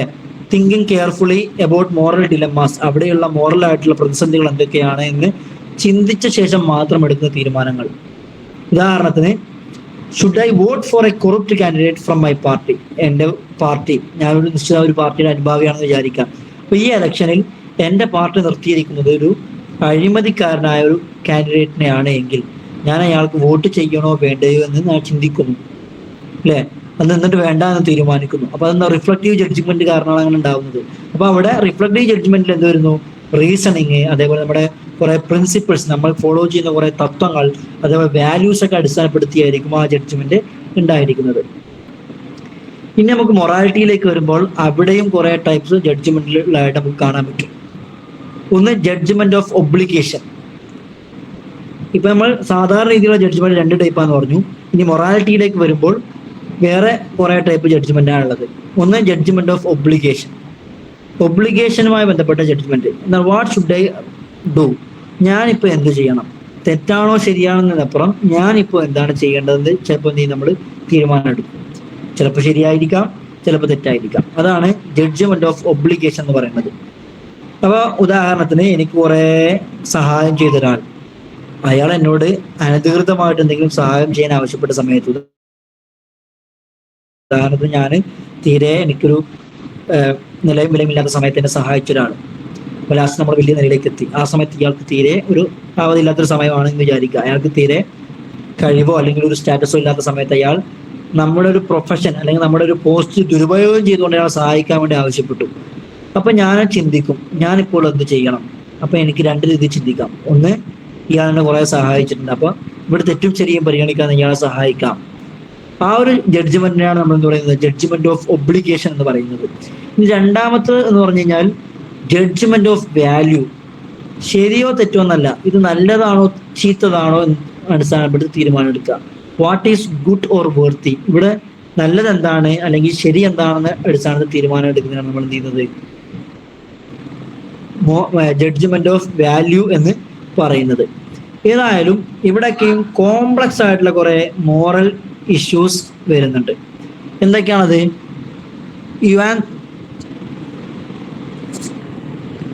യുത്തൻഷ്യ, abortion, self defence. These requires deep thinking, not just rules. അപ്പൊ ഇത്തരത്തിലുള്ള കാര്യങ്ങൾ ചെയ്യുമ്പോൾ, ഒരു കുട്ടിയെ ഭ്രൂണഹത്യ ചെയ്യുമ്പോൾ, അല്ലെങ്കിൽ നമ്മളൊരാൾ കൊല്ലാൻ വരുമ്പോൾ അയാളെ തിരിച്ച് നമ്മളെ കയ്യിലുള്ള എന്തെങ്കിലും കൊണ്ട് ആക്രമിക്കുക, സെൽഫ് ഡിഫൻസിന് വേണ്ടി അല്ലെങ്കിൽ അബോർഷൻ ചെയ്യുമ്പോൾ ഒക്കെ ആ ഒരു സമയത്ത് ഇത്തരത്തിലുള്ള കാര്യങ്ങൾ ചെയ്യുമ്പോൾ അവിടെ നമുക്ക് വെറും നിയമത്തെ മാത്രമല്ല നമ്മൾ എന്ത് ചെയ്യുന്നത്, നമ്മളവിടെ ഡീപ്പായിട്ട് ചിന്തിച്ചിട്ടാണ് നമ്മൾ തീരുമാനമെടുക്കുന്നത്. അപ്പൊ അതൊക്കെ ഒരു കോംപ്ലക്സ് ആയിട്ടുള്ള മോറൽ ഇഷ്യൂസ് ഒക്കെയാണ്. അതിന്റെ ഏറ്റവും പ്രധാന ഉദാഹരണങ്ങളാണ് ഇതൊക്കെ പറയുന്നത്. അപ്പൊ ഉദാഹരണത്തിന്, killing is wrong but killing in self defence may be justified. ശരിക്കും ഒരാളെ കൊല്ലുക എന്ന് പറഞ്ഞു കഴിഞ്ഞാൽ തെറ്റാണ്. പക്ഷെ നമ്മളെ കൊല്ലാവുന്ന ഒരാളെ നമുക്ക് തിരിച്ചു കൊല്ലാനല്ലാതെ വഴിയില്ല എങ്കിൽ, ഉദാഹരണത്തിന് എന്നെ കൊല്ലാൻ വരുന്ന ആളാണ്, അയാളെ ഞാനിപ്പോൾ തിരിച്ച് കൊന്നിട്ടില്ല എങ്കിൽ എന്റെ ജീവൻ അപകടത്തിലാണ് എങ്കിൽ നമുക്കെന്താ അവിടെ ന്യായമുണ്ട് എന്നർത്ഥം. കില്ലിങ് ഈസ് റോങ്, ശരിക്കും എന്താണ് കൊലപാതകം എന്ന് പറഞ്ഞാൽ ശരിക്കും തെറ്റാണ്. പക്ഷേ കില്ലിങ് ഇൻ സെൽഫ് ഡിഫൻസ്, നമ്മുടെ സ്വയരക്ഷയ്ക്ക് വേണ്ടി കൊല്ലുക എന്നുള്ളത് മേ ബി ജസ്റ്റിഫൈഡ്. ചിലപ്പോൾ നമുക്ക് എന്ത് ചെയ്യാൻ പറ്റും, അതിനെ ന്യായീകരിക്കാൻ, ജസ്റ്റിഫൈ ചെയ്യാൻ നമുക്ക് സാധിക്കുമെന്നർത്ഥം. ഇനി മൊറാലിറ്റിയും ജസ്റ്റിസും എന്താണ് ബന്ധം? അപ്പൊ നമ്മൾ പറഞ്ഞു ജഡ്ജിങ് എന്നുള്ളത് ഈ മൊറാലിറ്റി ഏറ്റവും പ്രധാനപ്പെട്ട ഭാഗമാണെന്ന് പറഞ്ഞു. അപ്പൊ ഈ ജഡ്ജിങ് ചെയ്യുമ്പോൾ വരുന്ന സാധനമാണ് ജസ്റ്റിസ് എന്ന സാധനം. അപ്പൊ ഈ മൊറാലിറ്റിയും ജസ്റ്റിസും എന്താണ് ബന്ധം? Justice is about fairness, rules and rights അല്ലേ. ജസ്റ്റിസ് എന്ന് പറഞ്ഞു കഴിഞ്ഞാൽ ഒരാളോട് വ്യക്തി മാന്യമായി പെരുമാറുക, അല്ലെങ്കിൽ നിയമത്തിനനുസരിച്ച് പെരുമാറുക, അവകാശങ്ങൾക്കനുസരിച്ചിട്ട് പെരുമാറുക എന്നുള്ളതാണ് ജസ്റ്റിസ് കൊണ്ട് നമ്മൾ ഉദ്ദേശിക്കുന്നത്. ഇതുമായി ബന്ധപ്പെട്ട് രണ്ട് രീതിയിലുള്ള മൊറാലിറ്റീസ് ഉള്ളതായിട്ട് പിയാഗറ്റ്സ് പറയുന്നുണ്ട്. ഒന്ന് കൺവെൻഷണൽ മൊറാലിറ്റിയും ഒന്ന് റേഷണൽ മൊറാലിറ്റിയും. കൺവെൻഷണൽ മൊറാലിറ്റി എന്ന് പറഞ്ഞാൽ എന്താ? ഒരാളുടെ നമ്മൾ പണിഷ്മെന്റ് ഒക്കെ കിട്ടാതിരിക്കാൻ വേണ്ടിയിട്ട്, അല്ലെങ്കിൽ നമുക്ക് എന്തെങ്കിലും ഒരു കാര്യം നേടിയെടുക്കാൻ വേണ്ടി കൃത്യമായ മറ്റേ റൂൾസിനെ ഫോളോ ചെയ്യുന്നതിനാണ് നമ്മൾ കൺവെൻഷണൽ മൊറാലിറ്റി എന്ന് പറയുന്നത്. ഇപ്പോൾ കോമൺ ചിൽഡ്രൻ, നമ്മൾ കുട്ടികളൊക്കെ കൃത്യമായിട്ട് ക്ലാസ് റൂമിൽ അച്ചടക്കത്തോടെ ഇരിക്കുന്നു, അല്ലെങ്കിൽ നമ്മൾ പറയുന്ന പോലെ ചെയ്യുന്നു. അതൊക്കെ എന്തുകൊണ്ടാണ്? അവരിൽ പ്രവർത്തിക്കുന്ന കൺവെൻഷണൽ മൊറാലിറ്റിയാണ്. കാരണം അങ്ങനെ ചെയ്തില്ല എങ്കിൽ അവർക്ക് പണിഷ്മെന്റ് കിട്ടും. അപ്പോൾ അതിനു വേണ്ടി അവർ നിയമത്തെ അനുസരിക്കുന്നു. അപ്പോൾ അത് കൺവെൻഷണൽ മൊറാലിറ്റിയാണ്. എന്നാൽ റേഷണൽ മൊറാലിറ്റി അങ്ങനെയല്ല. Following rules based on personal reasoning and principles. ഒരു പക്ഷേ ഞാനിപ്പോൾ ഈ നിയമം തെറ്റിച്ചാൽ എനിക്ക് പ്രത്യേകിച്ച് നഷ്ടമൊന്നും ഉണ്ടായില്ല. ഉദാഹരണത്തിന്, ഒരു ട്രാഫിക് സിഗ്നലിൽ മറ്റേ ഇടത് ഭാഗത്തേക്ക് പോകാൻ പാടില്ല എന്ന് എഴുതി വെച്ചിട്ടുണ്ട്. അവിടെ പ്രത്യേകിച്ച് പോലീസ് ഇല്ല, മറ്റേ ക്യാമറ ഇല്ല, ഒന്നുമില്ല. അപ്പൊ ആ സമയത്ത് ഞാൻ എന്ത് ചെയ്യുന്നു? ആ നിയമത്തെ മാനിച്ചുകൊണ്ട് ഇടത് ഭാഗത്തേക്ക് ടേൺ ചെയ്യാതെ പോകുന്നുണ്ട് എങ്കിൽ അതിനാണ് റേഷണൽ മൊറാലിറ്റി എന്ന് പറയുന്നത്, അല്ലെ? എനിക്ക് പ്രത്യേകിച്ച് അവിടെ പണിഷ്മെന്റ് കിട്ടുന്ന പേടിയോ ഒന്നുമില്ല, പ്രത്യേകിച്ച് നേട്ടം കിട്ടാനുമില്ല റൂൾസ് അംഗീകരിച്ചുകൊണ്ട്. അത് റൂൾസ് ആയതുകൊണ്ട് നമ്മൾ അംഗീകരിച്ചു, നമ്മളുടെ റീസൺ ഉപയോഗിച്ചുകൊണ്ട്, നമ്മുടെ ബുദ്ധി ഉപയോഗിച്ച് നമ്മൾ അത് പിൻപറ്റുമ്പോഴാണ് അതിനെ റേഷണൽ മൊറാലിറ്റി എന്ന് പറയുന്നത്. അപ്പൊ ഈ റേഷണൽ മൊറാലിറ്റി മനുഷ്യന്മാർ മെച്യൂരിറ്റി ഉണ്ടാകുമ്പോഴാണ്, മനുഷ്യന്മാർ ഒരു മെച്യൂറായി വരുമ്പോഴാണ് ആ ഒരു മൊറാലിറ്റി രൂപപ്പെട്ട് വരുന്നുണ്ട്. ഏതായാലും ഇതുമായി ബന്ധപ്പെട്ട്, ഈ തിയറിയുമായി ബന്ധപ്പെട്ട് കോൾബർഗിന്റെ പ്രധാനപ്പെട്ട ഒരു കോൺട്രിബ്യൂഷൻ അദ്ദേഹം മുന്നോട്ട് വെക്കുന്നുണ്ട്.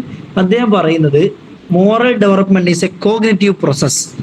അദ്ദേഹം പറയണത് നമ്മുടെ ഈ മോറൽ, ധാർമ്മികമായിട്ടുള്ളൊരു മെച്ചപ്പെടൽ അല്ലെങ്കിൽ ഡെവലപ്മെന്റ് ഉണ്ടാകുന്നത് ഒരു ബുദ്ധിപരമായിട്ടുള്ള ഒരു പ്രോസസ്സ് കൂടിയായിട്ടാണ് അദ്ദേഹം വിലയിരുത്തുന്നത്. കോഗ്നിറ്റീവ് ആയിട്ടുള്ള പ്രോസസ്സ് കൂടിയായിട്ടാണ് മോറൽ ഡെവലപ്മെന്റ് ഉണ്ടാകുന്നത് എന്നാണ് അദ്ദേഹം പറയുന്നത്. Highest morality is based on justice and fairness. അപ്പൊ ഏറ്റവും വലിയ മൊറാലിറ്റി എന്ന് പറഞ്ഞാൽ അതിന്റെ അടിസ്ഥാനം നീതിയും. എന്തോ ചോദിക്കുന്നുണ്ടോ? ഹാൻഡ് റൈസ് ചെയ്തായിട്ട് കാണുന്നു, ഞാനിപ്പോ ശ്രദ്ധിച്ചത്, സോറി. സമയത്ത് ചെയ്തതാണ്, ക്ലാസ് തുടങ്ങുന്നതിന് മുമ്പ് ചെയ്തതാണ്, അത് കുറിച്ചില്ല. ഇപ്പൊ ചെയ്തതല്ല, ഇപ്പൊ ഹാൻഡ് റൈസ് ചെയ്തതല്ല. ആ, ഇത് കൺഫ്യൂഷൻ ഉണ്ടായിരുന്നു നേരത്തെ, ഞാൻ ഇപ്പൊ ശ്രദ്ധിച്ചത്. ഇപ്പോഴല്ല, ക്ലാസ് തുടങ്ങുന്നതിന് മുമ്പ് കുറെ ഡിലേ ആയ സമയത്ത് ചെയ്തതാണ്. Okay, sorry. അപ്പൊ ഏതായാലും കോൾബർഗ്സ് കോൺട്രിബ്യൂഷൻ എന്താണ്? ഈ കോൾബർഗിന്റെ ഇതുമായി ബന്ധപ്പെട്ട കോൺട്രിബ്യൂഷൻ, അയാളുടെ ഇതുമായി ബന്ധപ്പെട്ട ആശയം എന്താണ്? അദ്ദേഹം പറയുന്നത് ഒരു വ്യക്തിയുടെ മോറൽ ഡെവലപ്മെന്റ് എന്ന് പറഞ്ഞു കഴിഞ്ഞാൽ അയാളുടെ കോഗ്നിറ്റീവ് പ്രോസസ്സാണ്. കോഗ്നിറ്റീവ് എന്ന് പറഞ്ഞാൽ നമ്മുടെ ബുദ്ധിപരമായ വളർച്ചയെ കുറിച്ചാണ് കോഗ്നിറ്റീവ് എന്ന് പറയുന്നത്. അപ്പൊ അയാളുടെ ബുദ്ധിയുമായി ബന്ധപ്പെട്ട പ്രോസസ്സ് കൂടിയാണ് ഈ മോറൽ ഡെവലപ്മെന്റ് എന്ന് പറയുന്നത്. അപ്പോൾ ഒരാളുടെ ഹയസ്റ്റ് മൊറാലിറ്റി എന്ന് പറഞ്ഞു കഴിഞ്ഞാൽ അത് തികച്ചും ജസ്റ്റിസ്, നീതിയെ അടിസ്ഥാനപ്പെടുത്തി, അല്ലെങ്കിൽ ഫെയർനെസ്, നന്മയെ അടിസ്ഥാനപ്പെടുത്തിയിട്ടായിരിക്കണം ഒരാളുടെ ഏറ്റവും ഹയസ്റ്റ് ആയിട്ടുള്ള മൊറാലിറ്റി ഉണ്ടായിരിക്കുക എന്ന് പറയുന്നത്. അപ്പോൾ ജസ്റ്റിസിൽ പ്രധാനമായും നടക്കുന്നത് എന്ന് വെച്ചാൽ ഡ്യൂട്ടീസ്, അതേപോലെ റൈറ്റ്സ്, അവകാശങ്ങൾ, അതേപോലെ നമ്മുടെ ഉത്തരവാദിത്തങ്ങൾ, ഇത് രണ്ടും ബാലൻസ് ചെയ്ത് കൊണ്ടുപോകുക എന്നുള്ളതാണ് ഈ ജസ്റ്റിസ് എന്ന കാര്യത്തിൽ നടക്കുന്നത് എന്നാണ് പറയുന്നത്. ഇനി ജസ്റ്റിസ് അതേപോലെ വിയസ് കെയറിങ്, എങ്ങനെ പരസ്പരം വൈരുദ്ധ്യമാകുന്നു എന്നാണ് പറയുന്നത്. ജസ്റ്റിസ് തികച്ചും റൂൾസിനെ മാത്രം നോക്കിയിട്ട്, അല്ലെങ്കിൽ യൂണിവേഴ്സൽ പ്രിൻസിപ്പിൾസിനെ മാത്രം നോക്കിയിട്ട്, ഫെയർനെസ് മാത്രം നോക്കിയിട്ടായിരിക്കും ജസ്റ്റിസ് ഉണ്ടാവുക. എന്നാൽ കെയറിങ് അങ്ങനെയല്ല. നമ്മളവിടെ നമ്മുടെ ബന്ധങ്ങൾ, റിലേഷൻഷിപ്സിനെ പരിഗണിക്കും, എംപതി പരിഗണിക്കും, ആ ഒരു സിറ്റുവേഷൻ പരിഗണിക്കും എന്നർത്ഥം. ഏതായാലും രണ്ടും മോറൽ എഡ്യൂക്കേഷനിൽ വളരെ പ്രധാനപ്പെട്ടതാണ്.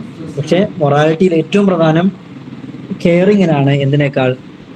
ജസ്റ്റിസിനേക്കാളെന്നാണ് മനസ്സിലാക്കേണ്ടത്.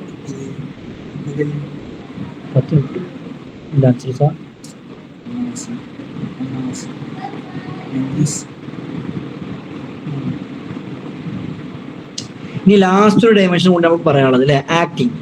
എന്താണ് ഈ മൊറാലിറ്റിയുടെ ഏറ്റവും പ്രധാനപ്പെട്ട മറ്റൊരു ഫേസറ്റ് ആണ്, അല്ലെങ്കിൽ ഒരു ഡയമെൻഷൻ ആണ്, അല്ലെങ്കിൽ ഒരു പ്രധാനപ്പെട്ട ഫാക്ടർ ആണ് ആക്ടിങ്. ഈ പറയപ്പെട്ട രീതിയിൽ നമ്മൾ കെയർ ചെയ്യുമ്പോൾ, അല്ലെങ്കിൽ അതുമായി ബന്ധപ്പെട്ട് ജഡ്ജിങ് നടത്തിയിട്ട് ഈ സാധനം പ്രവർത്തിക്കുക എന്നുള്ളതാണ് മറ്റൊരു പ്രധാനപ്പെട്ട ഡയമെൻഷൻ. അപ്പൊ ആക്ഷൻ എന്ന് പറയുന്നത് എന്താണ്? Actions are not moral by themselves. ഒരു പ്രവൃത്തി അത് ആ പ്രവൃത്തി എന്ന രീതിയിൽ ഒരിക്കലും എന്തല്ല ധാർമ്മിക മോറൽ ബിഹേവിയർ ആയിട്ടോ അല്ലെങ്കിൽ മോറൽ ആക്ഷൻ ആയിട്ടോ മാറുന്നില്ല. മറിച്ച് ആ ഒരു പ്രവൃത്തി നമ്മൾ നേരത്തെ ചർച്ച ചെയ്താണ്, ആ ഒരു പ്രവൃത്തിയെ ഒരു മോറലായ പ്രവൃത്തിയാണ് എന്ന് നമുക്ക് പറയണമെങ്കിൽ അതിന്റെ പിന്നിലുള്ള മോട്ടീവ്സ്, അയാളുടെ ഉദ്ദേശം എന്താണ്, അയാളുടെ ലക്ഷ്യം, അത് അയാൾ ചെയ്യാനുള്ള കാരണം എന്താണ് എന്ന് കൂടി പരിഗണിക്കുമ്പോഴാണ് അതിന് നമുക്ക് മോറലാണോ അല്ലേ എന്ന് പരിഗണിക്കാൻ പറ്റുന്നത്, അല്ലെ? Why motives matter. എന്തുകൊണ്ടാണ് ഒരു പ്രവർത്തനം, അത് ആ ഒരു പ്രവർത്തനത്തെ മാത്രം നോക്കി നമ്മൾ മോറലാന്ന് വിലയിരുത്താതെ അത് എന്തുകൊണ്ട് അയാൾ ചെയ്തു എന്നൊരു മോട്ടീവ്സിനെ കൂടി പരിഗണിച്ചിട്ട് മാത്രമേ അതിനെ മോറലായിട്ട് പരിഗണിക്കാൻ പാടുള്ളൂ. പറയാനുള്ള കാരണം എന്താ? കാരണം ചില കാര്യങ്ങൾ പ്രത്യക്ഷത്തിൽ നോക്കുമ്പോൾ നല്ലതായിരിക്കാം, പക്ഷെ അയാളുടെ ഉദ്ദേശം നോക്കിക്കഴിഞ്ഞാൽ ചീത്തയായിരിക്കും. അതേപോലെ തന്നെ ചില സാധനങ്ങൾ പ്രത്യക്ഷം നോക്കിയാൽ ചീത്തയായിരിക്കാം, പക്ഷെ അയാളുടെ ഉദ്ദേശം നോക്കിയാൽ നല്ലതായിരിക്കാം. ഒരു എക്സാമ്പിൾ കൊടുത്തിട്ടുണ്ട് അല്ലേ? നമ്മൾ കൊല്ലുക എന്നുള്ളത് രണ്ട് ടൈപ്പ് കൊല്ലലുണ്ടാവും. ഒന്ന് വെറുതെ അകാരണമായിട്ടുള്ള കൊല്ലലുണ്ടാവും, ചിലപ്പോൾ സെൽഫ് ഡിഫൻസിന് വേണ്ടി കൊല്ലലുണ്ടാവും. അപ്പൊ ഈ അകാരണമായി കൊല്ലുന്നത് ചിലപ്പോൾ ചീത്തയായിരിക്കാം, പക്ഷേ ഒരാളെ നമ്മളുടെ സെൽഫ് ഡിഫൻസിന് വേണ്ടി നമ്മളെ കൊല്ലാൻ വന്നപ്പോൾ നമുക്ക് മറ്റു മാർഗങ്ങളില്ലാത്തത് കൊണ്ട് അയാളെ നമ്മൾ കൊന്നുപോയി, അപ്പൊ എന്തായിരിക്കാം? ശരിയായിരിക്കാം എന്നർത്ഥം. അപ്പൊ ഒരു കാര്യം ചെയ്യുമ്പോൾ അതിന്റെ ഇന്റൻഷനും കൂടി വളരെ പ്രധാനമായിരിക്കും. അപ്പോൾ സെയിം ആക്ഷൻ, ഒരേ കാര്യം തന്നെയാണ്, പക്ഷെ അതിന്റെ പിന്നിൽ വ്യത്യസ്ത മോട്ടീവ്സ് ആണ് ഉള്ളത് എങ്കിൽ അത് ചിലപ്പോൾ മോറലും മറ്റു ചിലപ്പോൾ ഇമ്മോറലുമായിരിക്കും. ഈ കൊലപാതകം തന്നെ ചിലപ്പോൾ അത് മോറലായിരിക്കാം, ചിലപ്പോൾ മറ്റത് നോക്കുമ്പോൾ അത് ഇമ്മോറലായിരിക്കാം എന്നർത്ഥം. ഇനി ഈ ഒരു മോറൽ ആക്ഷൻസ്, ധാർമ്മികപരമായിട്ടുള്ള പ്രവർത്തനങ്ങൾ രൂപപ്പെടുത്തിയെടുക്കുന്നതിൽ ടീച്ചേഴ്സിന് വല്ല പങ്കുമുണ്ടോ? വളരെയധികം പങ്ക് ടീച്ചേഴ്സിന് ഉണ്ടെന്ന് അർത്ഥം. Children often act based on feelings not reasoning. നമുക്കറിയാം, നമ്മുടെ മുമ്പിൽ വരുന്ന കുട്ടികളൊക്കെ ഒരു ബുദ്ധി ഉപയോഗിച്ചിട്ടല്ല, അവരുടെ ഇമോഷൻസ്, അവർക്ക് അപ്പോൾ അനുഭവിക്കുന്ന ഫീലിങ്സ് എന്താണോ അതനുസരിച്ചിട്ടുണ്ടായിരിക്കുമ്പോൾ തീരുമാനങ്ങൾ എടുക്കുന്നതും പെരുമാറുന്നതും.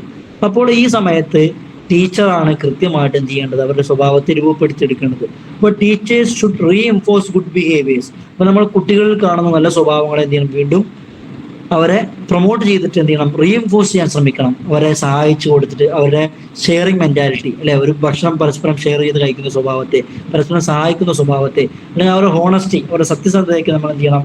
റീഎൻഫോഴ്സ് ചെയ്തുകൊണ്ട് അതിന് റിവാർഡ് കൊടുത്തിട്ടോ അല്ലെങ്കിൽ പ്രകീർത്തിച്ചിട്ടൊക്കെ എന്ത് ചെയ്യണം? അതിനെ റീഎൻഫോഴ്സ് ചെയ്യാൻ ശ്രമിക്കണം.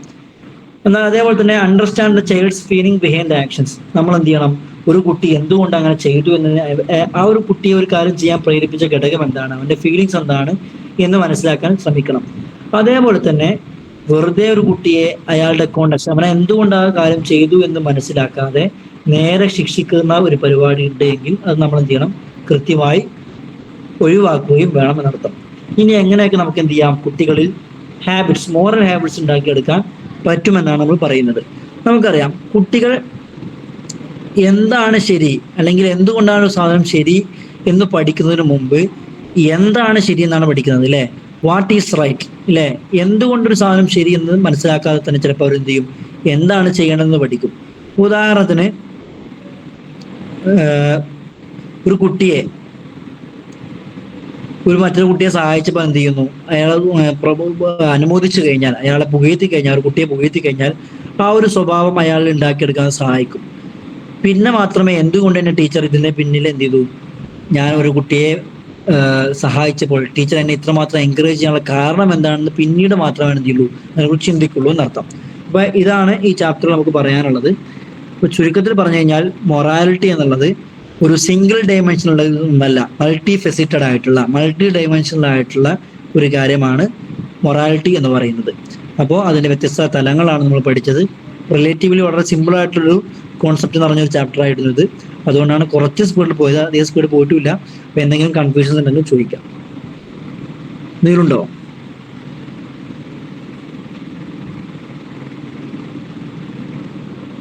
അതായത് നമുക്ക് ക്ലാസ് വൈൻഡപ്പ് ചെയ്യാം സംശയങ്ങളില്ല എങ്കിൽ. ഓക്കെ, അപ്പോൾ താങ്ക് യു.